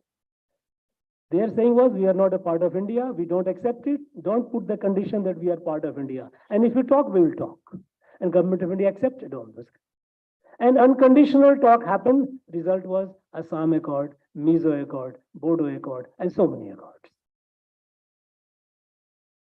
It kept reinforcing, we kept appeasing. Those who picked up guns, they perpetrated violence, and some of them were willing to settle for a separate homeland within India, so-called homeland. There's nothing called homeland because no place is absolutely 100% one community. Because in every community you have so many sub-communities. Where do you end? As I said, it's like a fish. If you keep scaling it, there is no end to it. And we got into that vicious cycle, kept peeling off. And those away, they kept romanticizing it. Northeast tribal life is such, that's genius. They are such a simple people, so nice people. People talk about women are so emancipated. Women are the most suppressed among the tribal, let me tell you. They don't have any right. Even in Meghalaya, where they say matrilineal, the youngest daughter only has a custodian. She can't dispose of 1 cent of the land. She is only a custodian so that the land does not go out of the family. It is only the male who enjoys it. In all the bodies, there is no female representation anywhere. So those who talk about glorify and romanticize it, it's the romanticizer there. It is their romanticizing of the people of the place and the area, which has created much of the damage, rather than looking at them as a human being like us. Now, when I visited as a part of my study, I have somehow right at the beginning of my career, I realized one thing, that there is a big disconnect between the government and the people. It is paradoxical because every member of the government comes from this very society. So we believe to know the society, but that's not the case. The state, as a corporate entity, it has its own likes, dislikes, its own mind, its own thinking, its own policies, its own programs. There is a big disconnect between the society and the state. A state, I mean Indian state or the state of the province. And so I started, wherever I posted, I started associating more with the people rather than with the government. Government, in any case, I was there. So whenever I visited, the reason I used to stay, not in the circuit houses or the government guest houses, I used to develop some friendship and stay with some friend's house. And during that stay, I started seeing, look at here, how are they different? For example, I will tell you a few instances. You do miss me, there is a tribe in Arunachal Pradesh. Arunachal Pradesh in the eastern Arunachal. One night I was staying with the village head man, whose son was my friend. I found the people having chutia, shikha, we know it. I was curious to know, how come you have sikhas? And then the headman tells me the story. This is our tradition. How this tradition came into being? Rukmini was our daughter. She was in love with, I'm just narrating what this old man said. She was in love with Sri Krishna. Rukmini's brother Rukmi wanted to marry her off to somebody. That man didn't know who that somebody was, but somebody. Rukmini sent a message to Sri Krishna. Sri Krishna came, he fought Rukmi, he wanted to kill Rukmi. And when he wanted to kill Rukmi, sister sought Prandan, don't kill my brother. And then Sri Krishna with his Sudarshan Chakra shaved off his head, left the tuft. And that is the tradition, that is the folklore. I wondered, look, in the remote corner, in the hills of Arunachal, whom we call very backward, Chand tribals, how did this story reach there? That is not, they are numerous. I went and spent time with Karbis. They have a story of Ramayana. They tell the story of Ram. They have some variations, but almost you listen and you find they are telling you the whole Ramayana story. Go to tribes. One of the Naga tribes, his house, I'm just narrating a few instances. I was having lunch. Old mother was serving father, me and his son. The old man's son was my friend. That person now teaches in US. He teaches theology. Christian theology he teaches. So he was my friend, so he invited me for lunch we were having. When we sat on the ground, I was sitting, his father, he himself, mother served. On the leaf, when the food was rice and curry was kept, the father picked up some morsels of rice, some grains of rice. He uttered something and put it on the side of the ground. It looked very familiar. My grandmother did. I asked, what is this? Before the father could say, son said, these are all superstitious beliefs, nothing. Anyway, we had food. After lunch, I persisted in answer. I asked him, what was this? And you know what he said? This was paying gratitude to I. He used the word I, mother, I, earth. The food, she gave the food. So before I eat, I must say thank you to her. This is.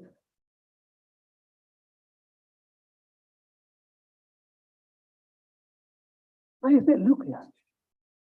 We have made them so far. We have pushed them so far away. They are us.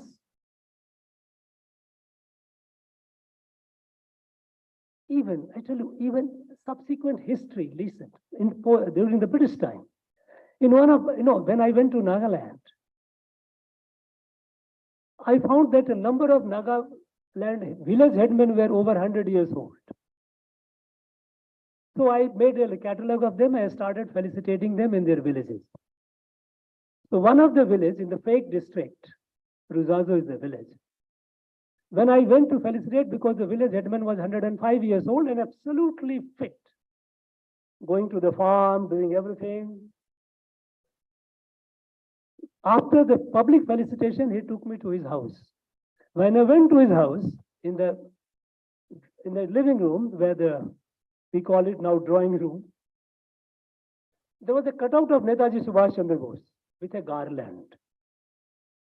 I was curious, what is this? In this village, this man is a great fan of Netaji. Oh, I said, I asked him, it seems you are a great fan of Netaji. And he gave me such an angry look. He said, you people have forgotten him. I am the chief because he made me chief in 1944. You know how? 1944, after the INA, he started moving forward from the hill areas, Burma. The Japanese, regular Japanese army moved along one track, which is along the More Imphal. And Netaji, INA, he took it as an auxiliary to disrupt the British Army supply.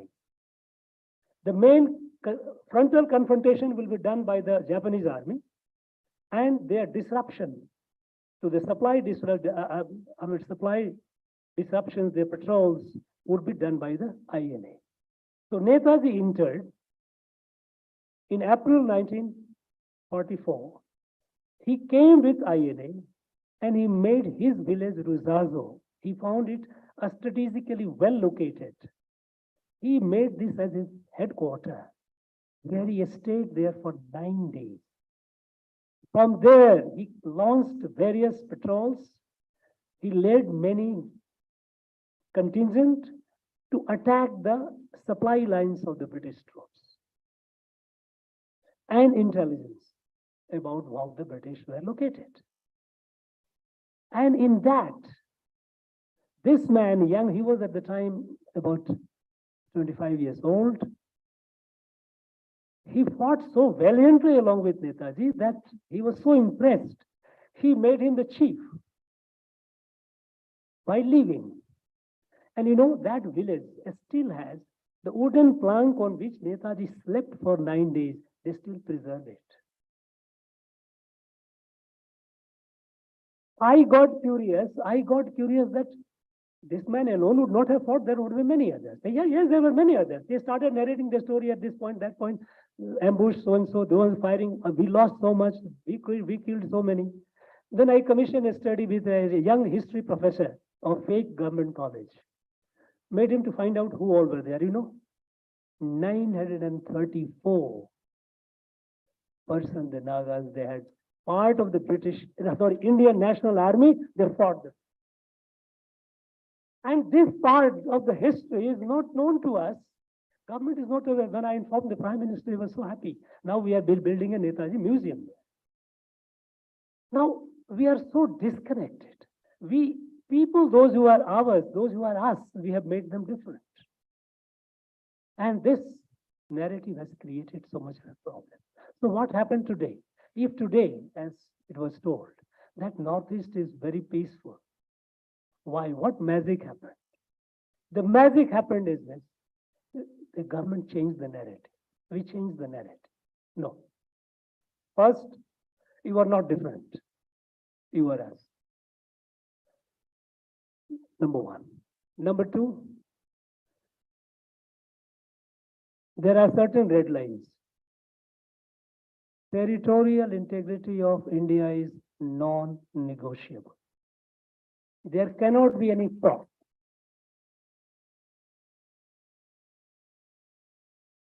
So if you want a talk, it is not unconditional.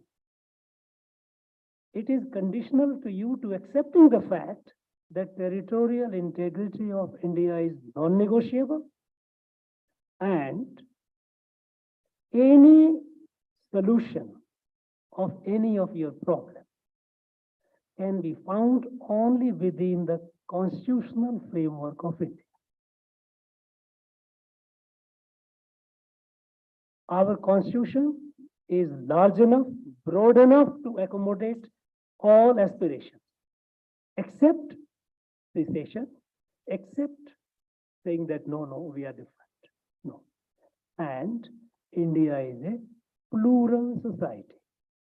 We will not discuss on basis of ethnicity and race and all.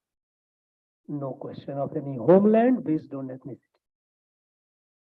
And zero tolerance to violence as an instrument of, as an instrument of politics. You using gun to settle something with government, gun will be met with gun. There is no questioning them. And that is the policy that we maintain since Prime Minister Modi came to Delhi. And you see today, today's Northeast, anyone who has not been in recent years and those who have been a decade or some decades back will find it difficult. So we have a memory of, naturally when we visit a place, we carry a memory. But visit now. Northeast is calling you, go and visit. Northeast is so well connected. When I was there in the Northeast, connectivity, nothing. We didn't pay any attention on, we kept looking at difference. Oh. Because whenever we try to build a road, they will not allow to build a road because any connectivity, it weakens the narrative of difference. So they will not allow, the government will go slow. In last 10 years, less than 10 years, look at the number of airports, length of railway lines, the national highway, extensive work. It is visible all along. Today, the Northeast is a story of development. Northeast is a story of progress. But in all these endeavors, all the odd years, when the government through their, call it ignorance, if the benefit of doubt, or whatever, when they were still working on or following the policy of they are different, In a way, even the government was hostile to any initiative to look at as one, because though they were not hostile publicly, but the fact is, the moment you start looking at difference in this, you start negotiating that you are different and signing a accord, any attempt to say that no, we are one is a marginal fringe voice. During those odd years, Vivekananda Kendra, they served in that area, in that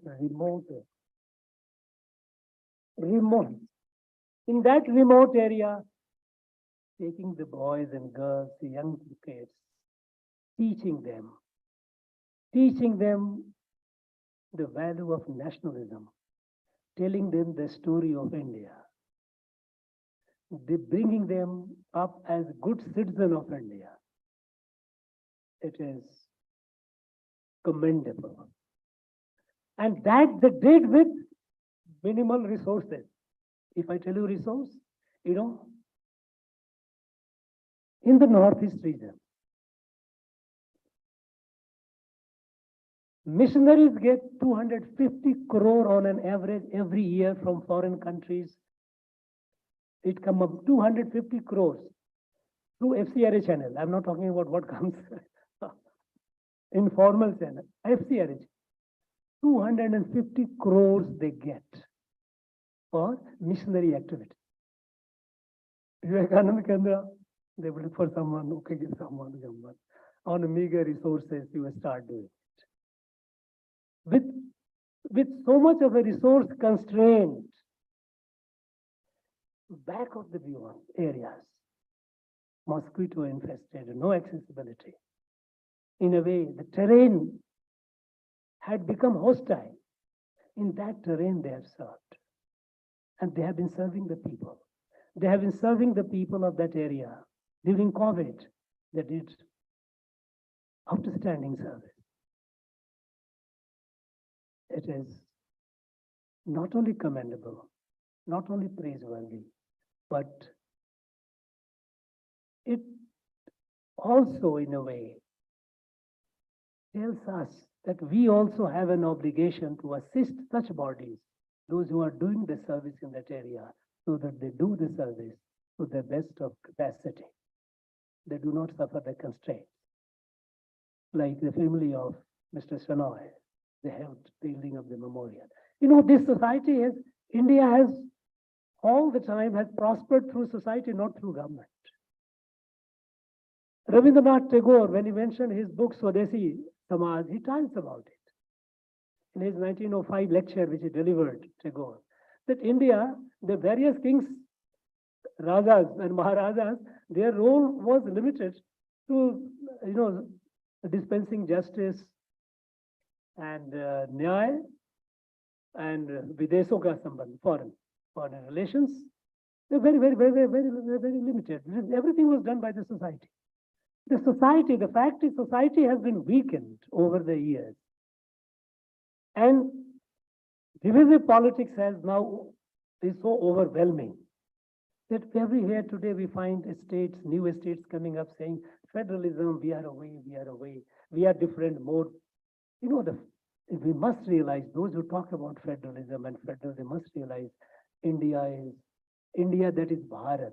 Our Constitution Article 1 says, India is introduced as Bharat, and Bharat is several thousand years old. It was not in 1947.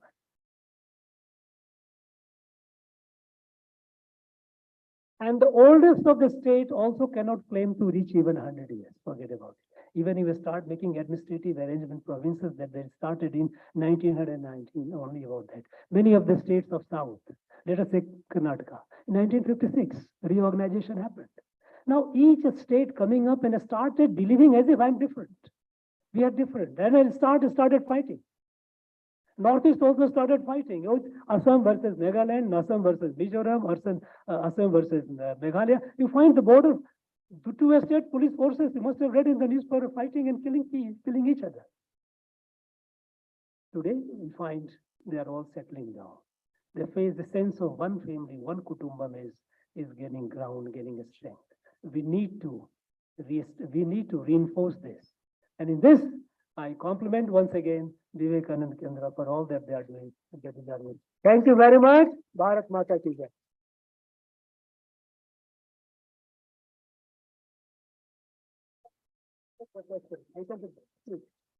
I can take the questions. Okay. I thought there was a correction open.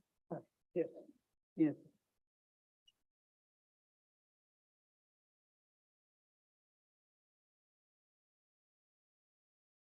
If someone has any question, I will be happy to respond.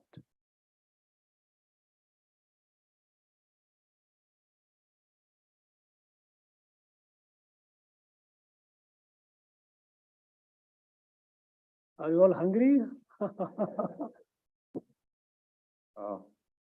His Excellency, I would like to ask a question. You said that we were talking about differentiating the Northeast.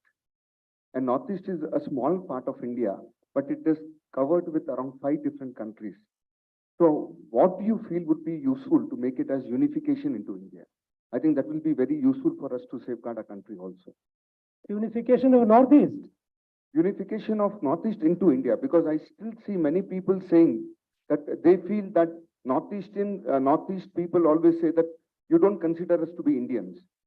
So I think this is one thing that we'll also have to change our mindsets over here to say that they are also very much part of our India, and that unification is also required, sir. When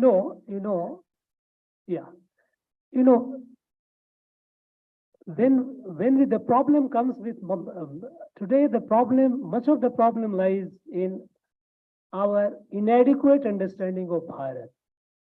Article 1 of the Indian Constitution, we take the Constitution as a document that governs this country.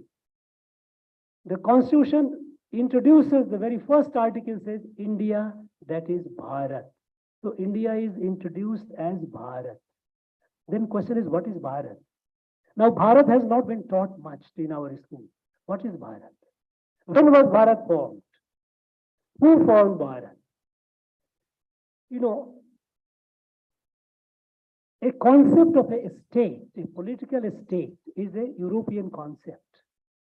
Europe, by and large, every country of Europe and country of, especially of the West, were created by a strong man, Bahubali. A ruler, a strong man has an army, conquer an area, consolidate it, becomes a country.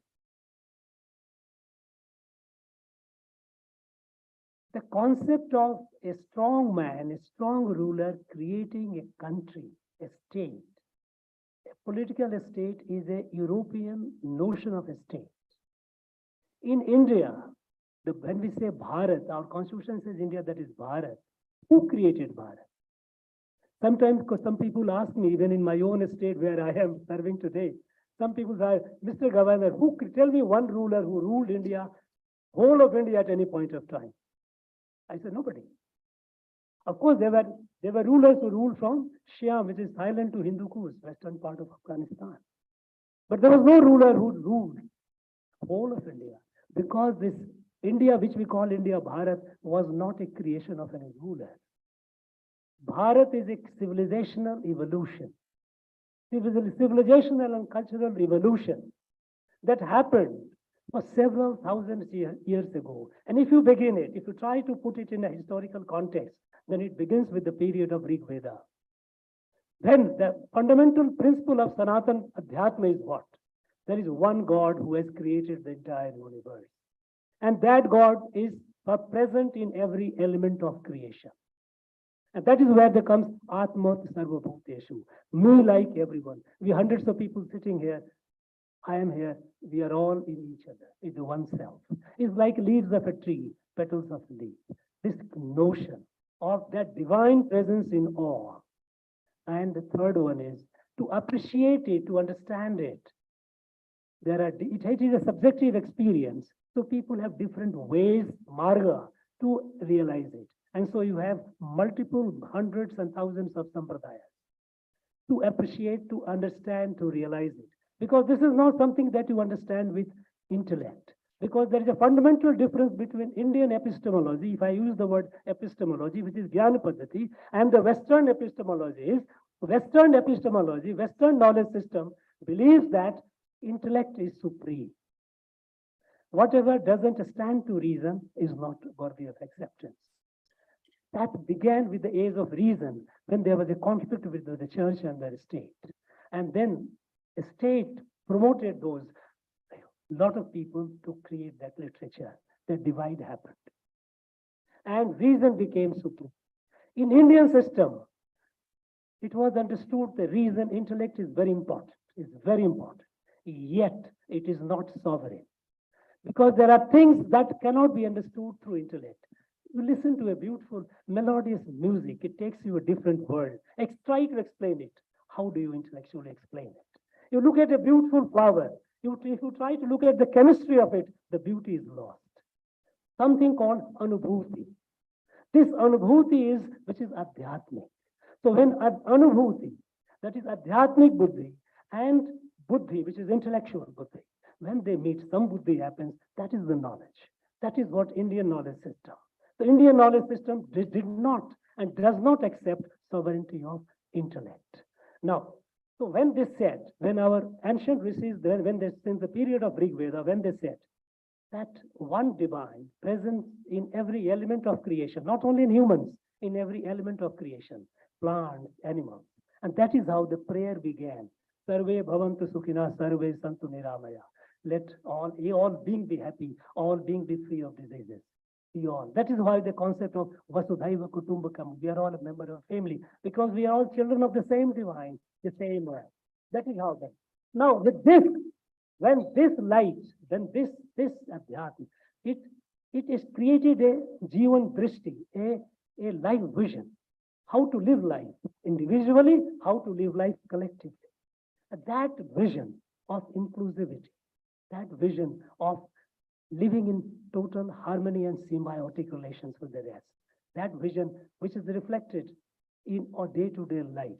And that is why Bharat, in our ancient document, if you look at, it is defined as what? Geographically it says, Uttaram yat samudrasya himadrasya iva dakshinam varsham tad bharatam nama bharati tat santati. North of ocean and south of Himalaya is land called Bharat. Now this Bharat was not created by any king. It was a cultural and civilizational evolution. That is why our dance, we just witnessed in the morning, just before this, Satariya dance. What is Satariya dance? We heard the name of Mahapurush Sankardev. Mahapurush Sankardev, who was he and how did he create it? Mahapurush Sankardev, he came in 15th and 16th century. I put the two centuries together because he lived for 119 years. Historically, he lived a healthy life. 1448 to 1569. That was his life span. He, at the age of 30, he left Kamru, that is Guwahati, what we call it today. He left in pursuit of knowledge. He came to Kasi. He came to Rameswaram. He spent several years. Rameswaram, those days were not only just a pilgrimage, it was also a seat of learning. He spent several years there studying. Then he came to Kanchi, which is present day in Tamil Nadu. He studied. Then he came to Kashi. He spent longer years. He went back. And the first poem he composed was Dhanya Dhanya Bharat Bhumi. That is how he came. Now, this Bharat has been in our literature, in our consciousness, in every day. In our houses, traditionally now we are losing, that's the unfortunate part of it. Traditionally, whenever any auspicious thing happens, any puja that we do, what do we do? Any puja, we invoke the 5 Mahabhuta, Pancha Mahabhuta. Of the 5 Mahabhuta, 3 are, they are not territorial, they are not special, like Vayu. Vayu cannot be Agni. Akash, it cannot be confined.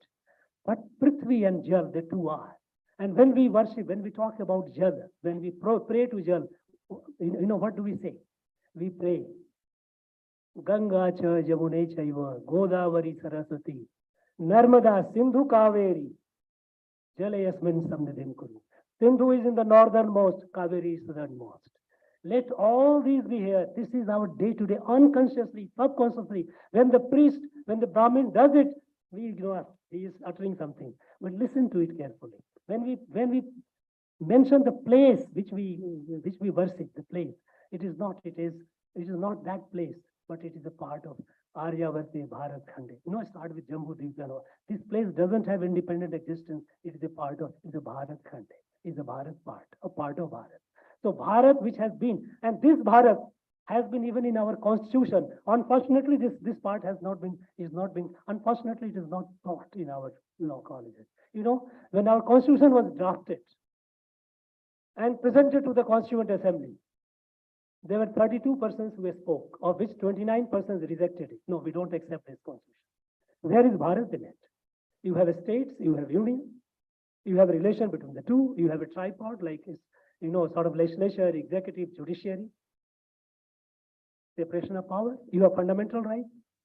This is applicable to any part of the world. Where is Bharat in it? There is no Bharat. There has to be something of Bharat.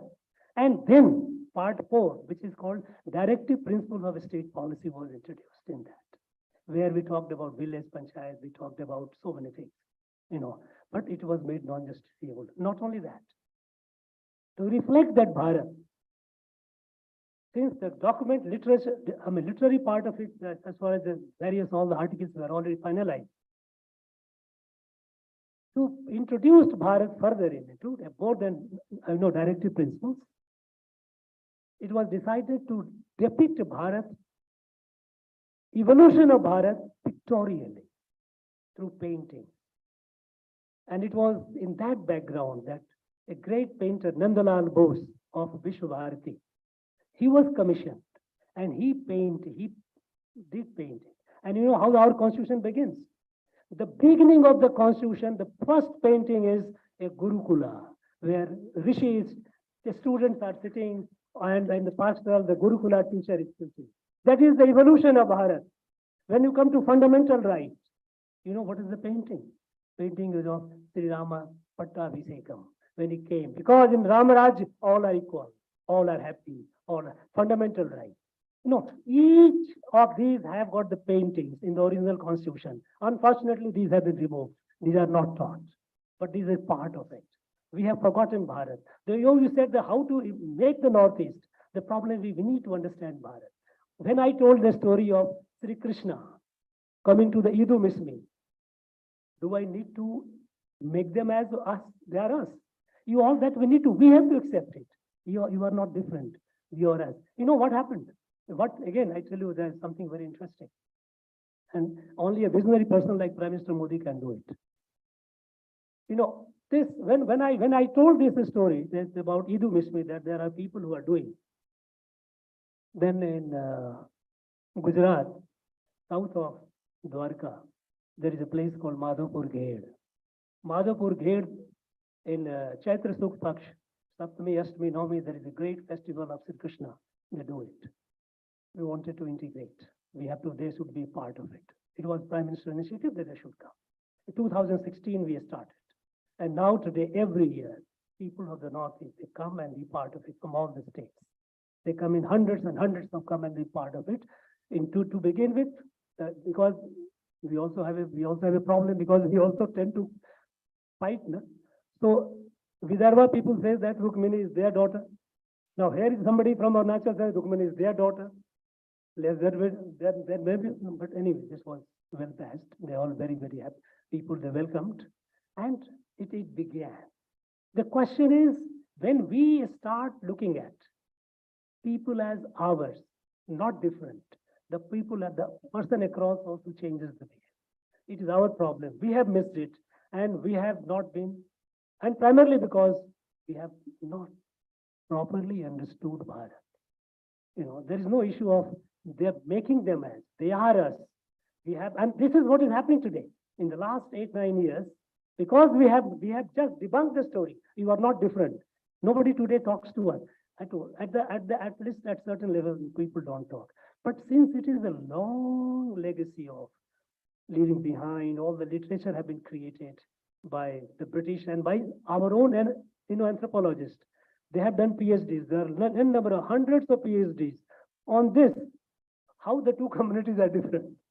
Now, this body of literature, divisive literature, it won't go so easily, but it has to go. Beginning has been made, and we are seeing the result. Thank you. Excuse me, sir. Sir, Your Excellency, with your experience in Northeast, you were mentioning that it was not well connected and one of the reasons for that kind of they were speaking separate. Whereas you are presently Governor of Tamil Nadu. Tamil Nadu, even though well connected, there are divisive forces. They have been talking and they could succeed also to some extent, and request you to share your experience and how we can do your best.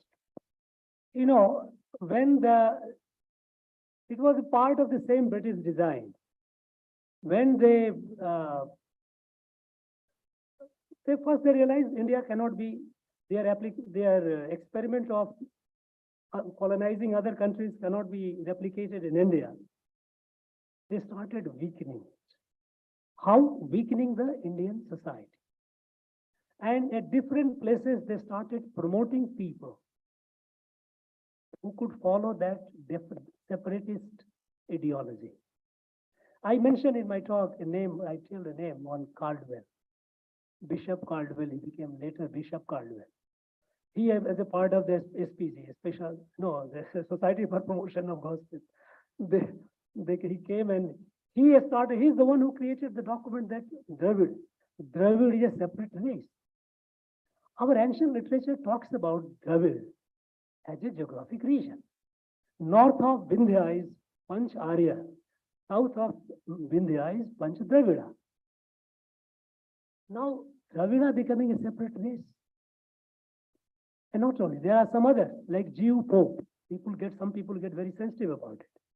They started translating the ancient Tamil scriptures by de-spiritualizing.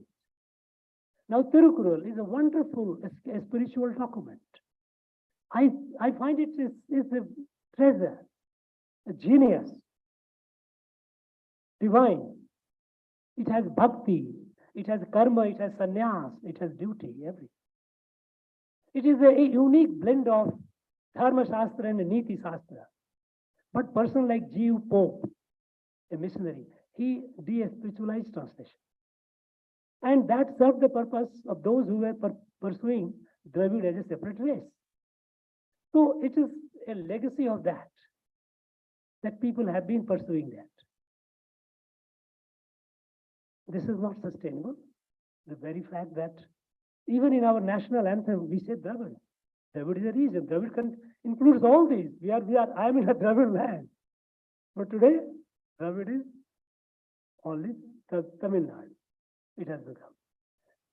And this is something which is very, very, very, very serious. This tendency to look at oneself not as a part of the family. I often see that what we call Tamil Nadu today is the whole land is so spiritual. The way it is preserved in Tamil Nadu, for obvious reason, because Tamil Nadu did not come so much under attack of for 1,000 years of invasion that happened. Much of Tamil Nadu was spared of that, though some parts was affected for a short while. So we have the unbroken tradition since time immemorial, living tradition. We have temples performing the rites and rituals for thousands of years. They define the idea and identity of Bharat. And it is there, this artificial creation of a race theory that we are distinct. That is not. Tamil is a very, very ancient and powerful language. It has a very, very rich literature. But there are plenty of evidence of great interconnect between Tamil and Sanskrit. So many mixing, so many words of Sanskrit in Tamil, Tamil words are in Sanskrit. It has been a synthetic, it has been a very, very synthetic, syncretic culture. But an attempt has been made. I often look at it as if, I don't know how relevant it would be, or it can again become a controversy. You know, at one point, Vishwamitra tried to create a separate universe. Okay, and In the process, poor Trisanku had to suffer. Now you cannot.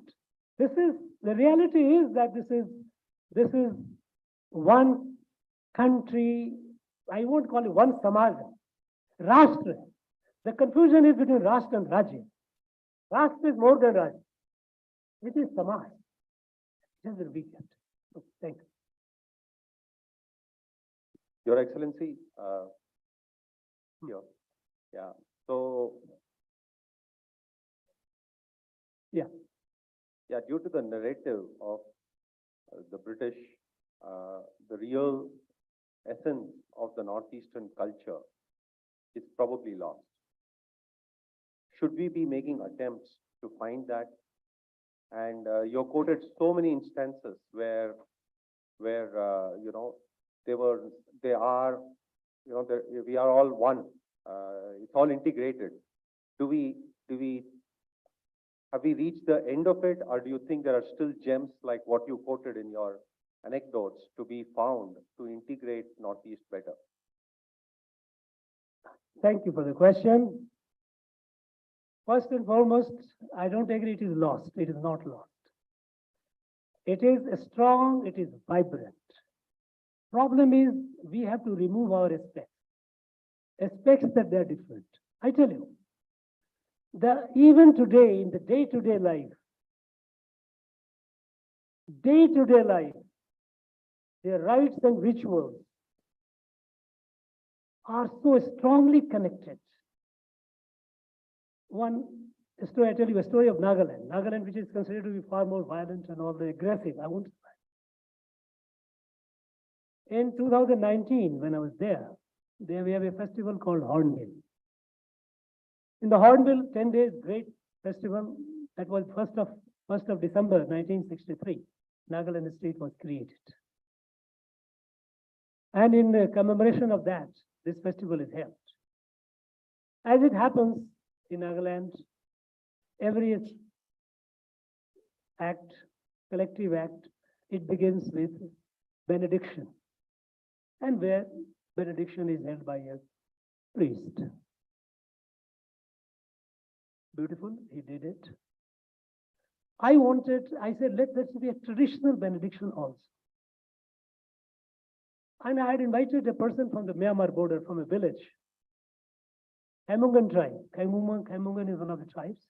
I tell you, 88-year-old man, village chief.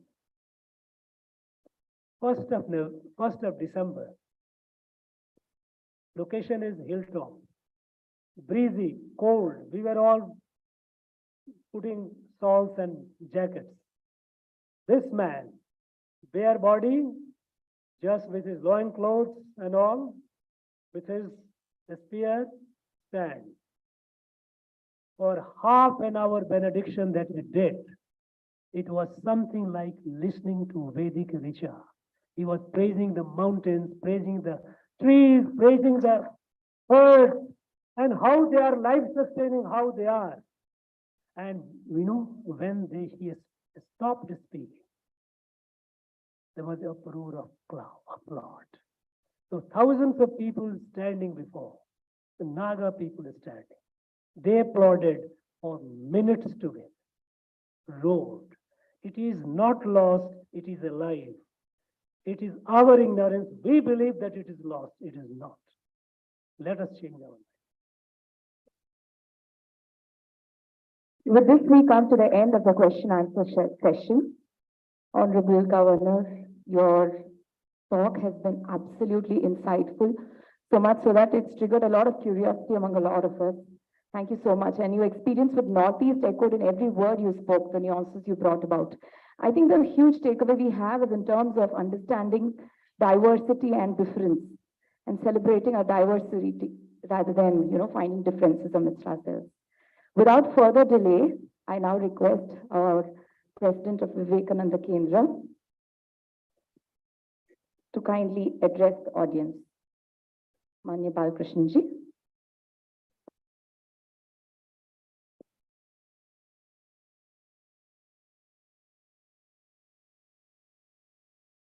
Om Shri Ganapataye Namaha. Hari Om Namo Narayana. I am not going to take much of your time because our Honourable Governor, Shri Ravi, has given an excellent exposition about the Northeast.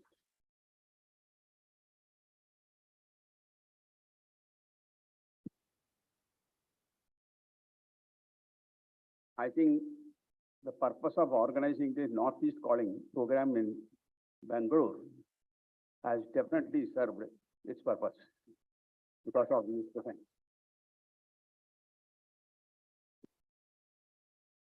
So I, on behalf of Vivekananda Kendra, extend our heartiest thanks to the Honourable Governor. He has been very kind enough that whenever we call for any program, he never say no. He was so much associated with Vivekananda Kendra.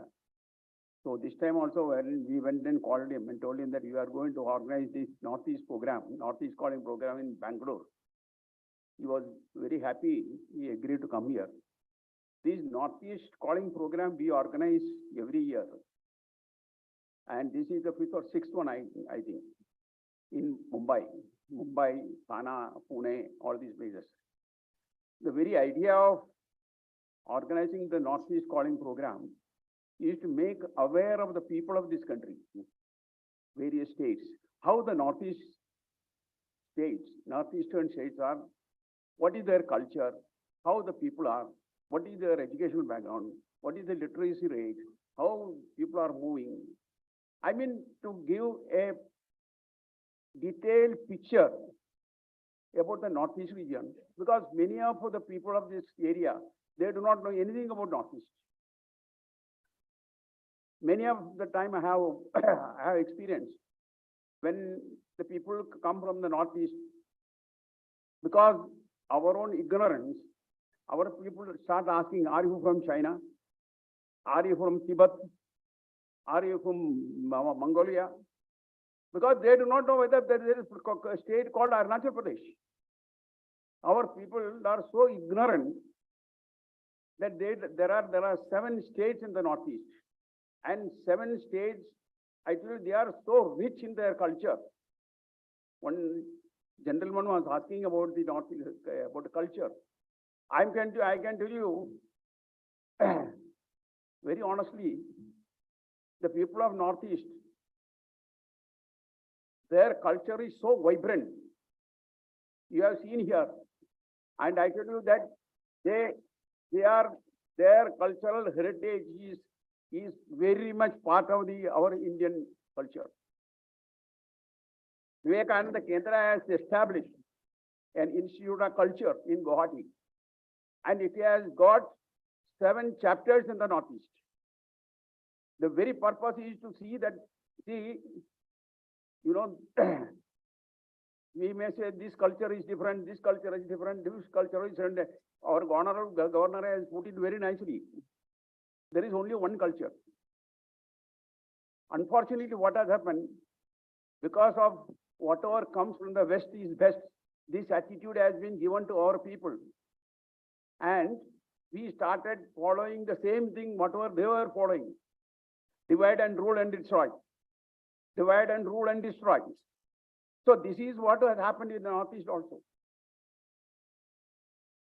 The Northeast culture, I can tell you, it is,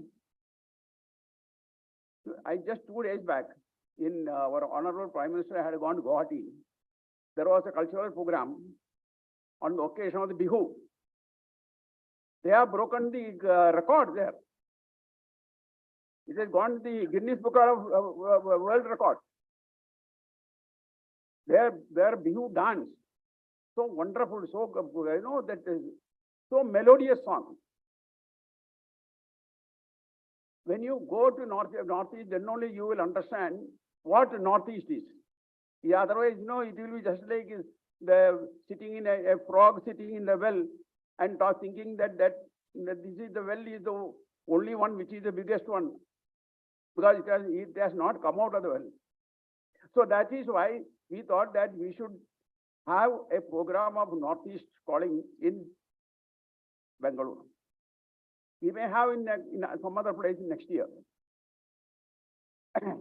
Kendra has started its activities in 1974. Now it is going to be almost 50 years.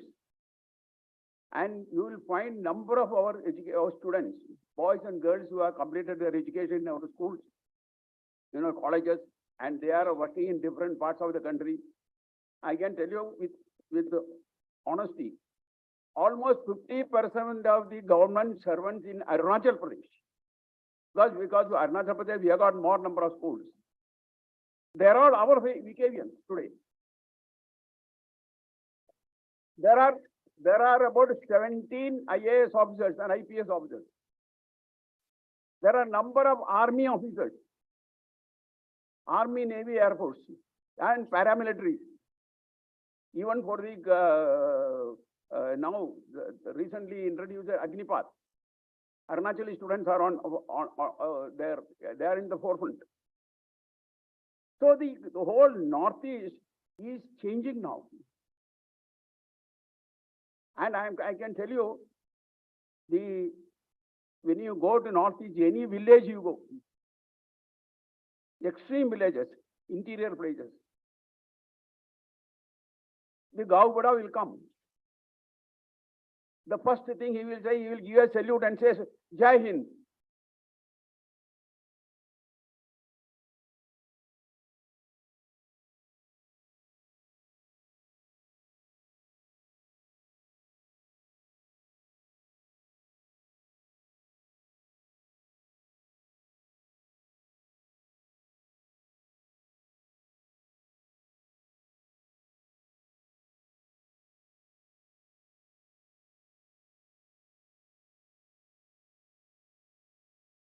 Before joining Kendra, I was in Air Force. I was in logistics. There was no landing ground where we are not landed.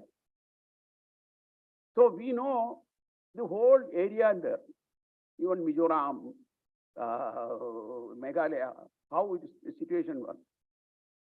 People are so good, but today Vivekananda Kendra has taken up a very big activities in the entire Northeast region.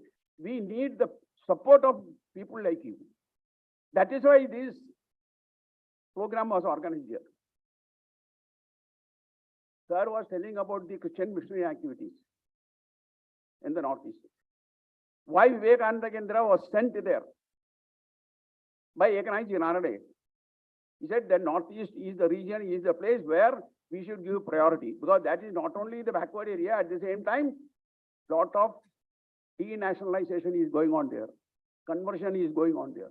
We have to put a stop to this. It is not conversion there in the Northeast, is not only simply change of religion. It is denationalizing. You are telling the people, by converting yourself to Christianity, you are not an Indian. That's why when we had in the beginning, in the Nagaland or in other places also, many people who go from outside, they'll ask, are you from India? Because this has gone so deep into the mind of the people of Northeast by injecting this by the Christian missionaries. So today, when Vivekananda Kendra is working in the Northeast region, we are facing a very big, I can say it is a very big enemy. That is a Christian missionary. And they get 200, 300 crores of money from abroad. Though there is FCRA regulation, all these things are there, but still money comes there. Whereas organizations, Hindu organizations which are working there, we have to beg and borrow and run our educational institutions. This is the condition. That is why we wanted that this Northeast Calling program should be organized all over India, and we are going to do it so that not only the people of India will know what is Northeast, what is the cultural heritage of Northeast, but at the same time they will know that yes, organizations like Vivekananda Kendra and other organizations should go to Northeast. People who should go and work there. Qualified people should go and work as teachers. And youngsters should join Vivekananda Kendra as a full-time workers. Vivekananda Kendra is a cadre-based organization. That is why, that is the purpose of the organizing these meetings, so that the awareness can be created and the inspiration can be given to the young people, young workers here, young people here. And the whole of Karnataka is a very fertile land. There is no doubt about it. There is no need to talk to the people of Karnataka about the Bharatiya culture. They know everything. So what is required is that today organizations like Vivekananda Kendra need manpower. We want people should dedicate their life. They should come and work in Vivekananda Kendra. We have workers like that. Our vice president now, Hanumantarao, he joined Vivekananda Kendra at the age of 22. There are people who are working here. Rekha Didi is sitting here. She is one of our joint general secretaries. She joined. She is from UP, Jhansi. When he came to Vivekananda Kendra, she was only 20 or 21. She is working all these years. What is the inspiration? The inspiration is only serve man, serve God. The great message of Swami Vivekananda. And love for the Bharat. As Swami Vivekananda, as our Honourable Governor said, the great Bharat, from where it came, the name. It is from the Vedas. It has come from the Vedas. A land which gives light to the whole creation, whole humanity. That is Bharat. That is why we say that Bharat should become a Vishwaguru, so that we can give light to the entire humanity. And that only Bharat can do it. Only India can do it. No other nation can do it.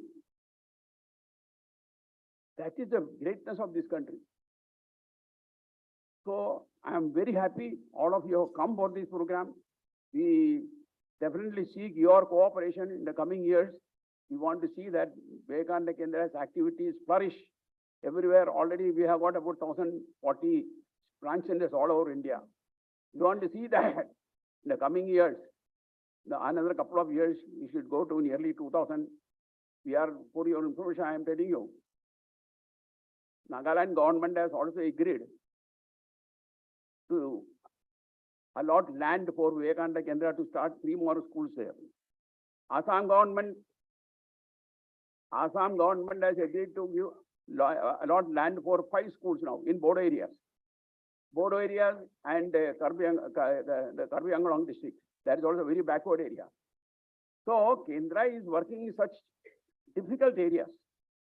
We need a lot of support from you, and I am sure in the coming years you will definitely come forward and help us, and also associate with Vivekananda Kendra, Kanyakumari, so that more and more workers will join Vivekananda Kendra, and Kendra's work will be spreading all over the country. And I thank all of you. And especially I want to thank our Kendra workers here in Bengaluru, who have done good work here. And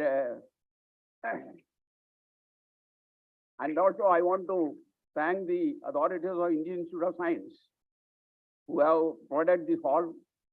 And at the end, I only say that Vivekananda Kendra's work is God's work. And in this God's work, all of you should give your hands, and we should go further. Thank you very much.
कष्टे दुख भार कबीर ओम शांति शांति।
Quick announcement. I invite all the students from the Northeast to kindly be assembled on the stage.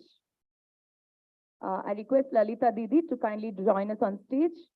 Children from the Northeast, kindly join us on stage.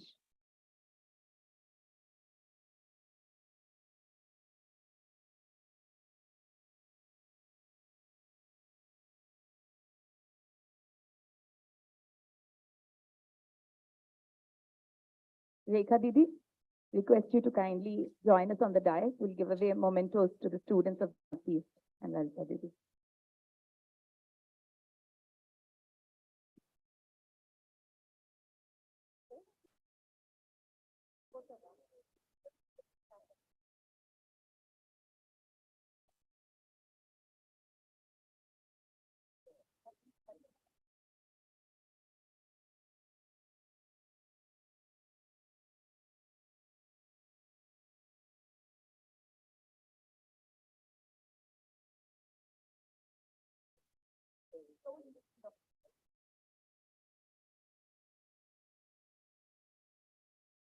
ಸುಳ್ಳಲ್ಲಿ ಕೇಳ್ತೀಯೋ?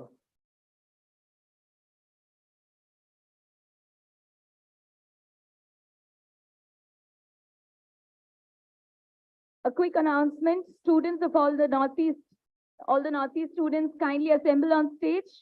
Lalita Didi, if you're here, kindly join us on stage.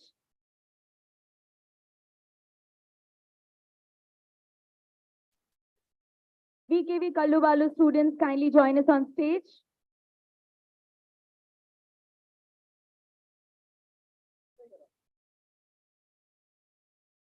The entire VKV team, kindly assemble on stage immediately. We don't want to miss our lunch, do we?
Assam students, do we all have you here on stage, please?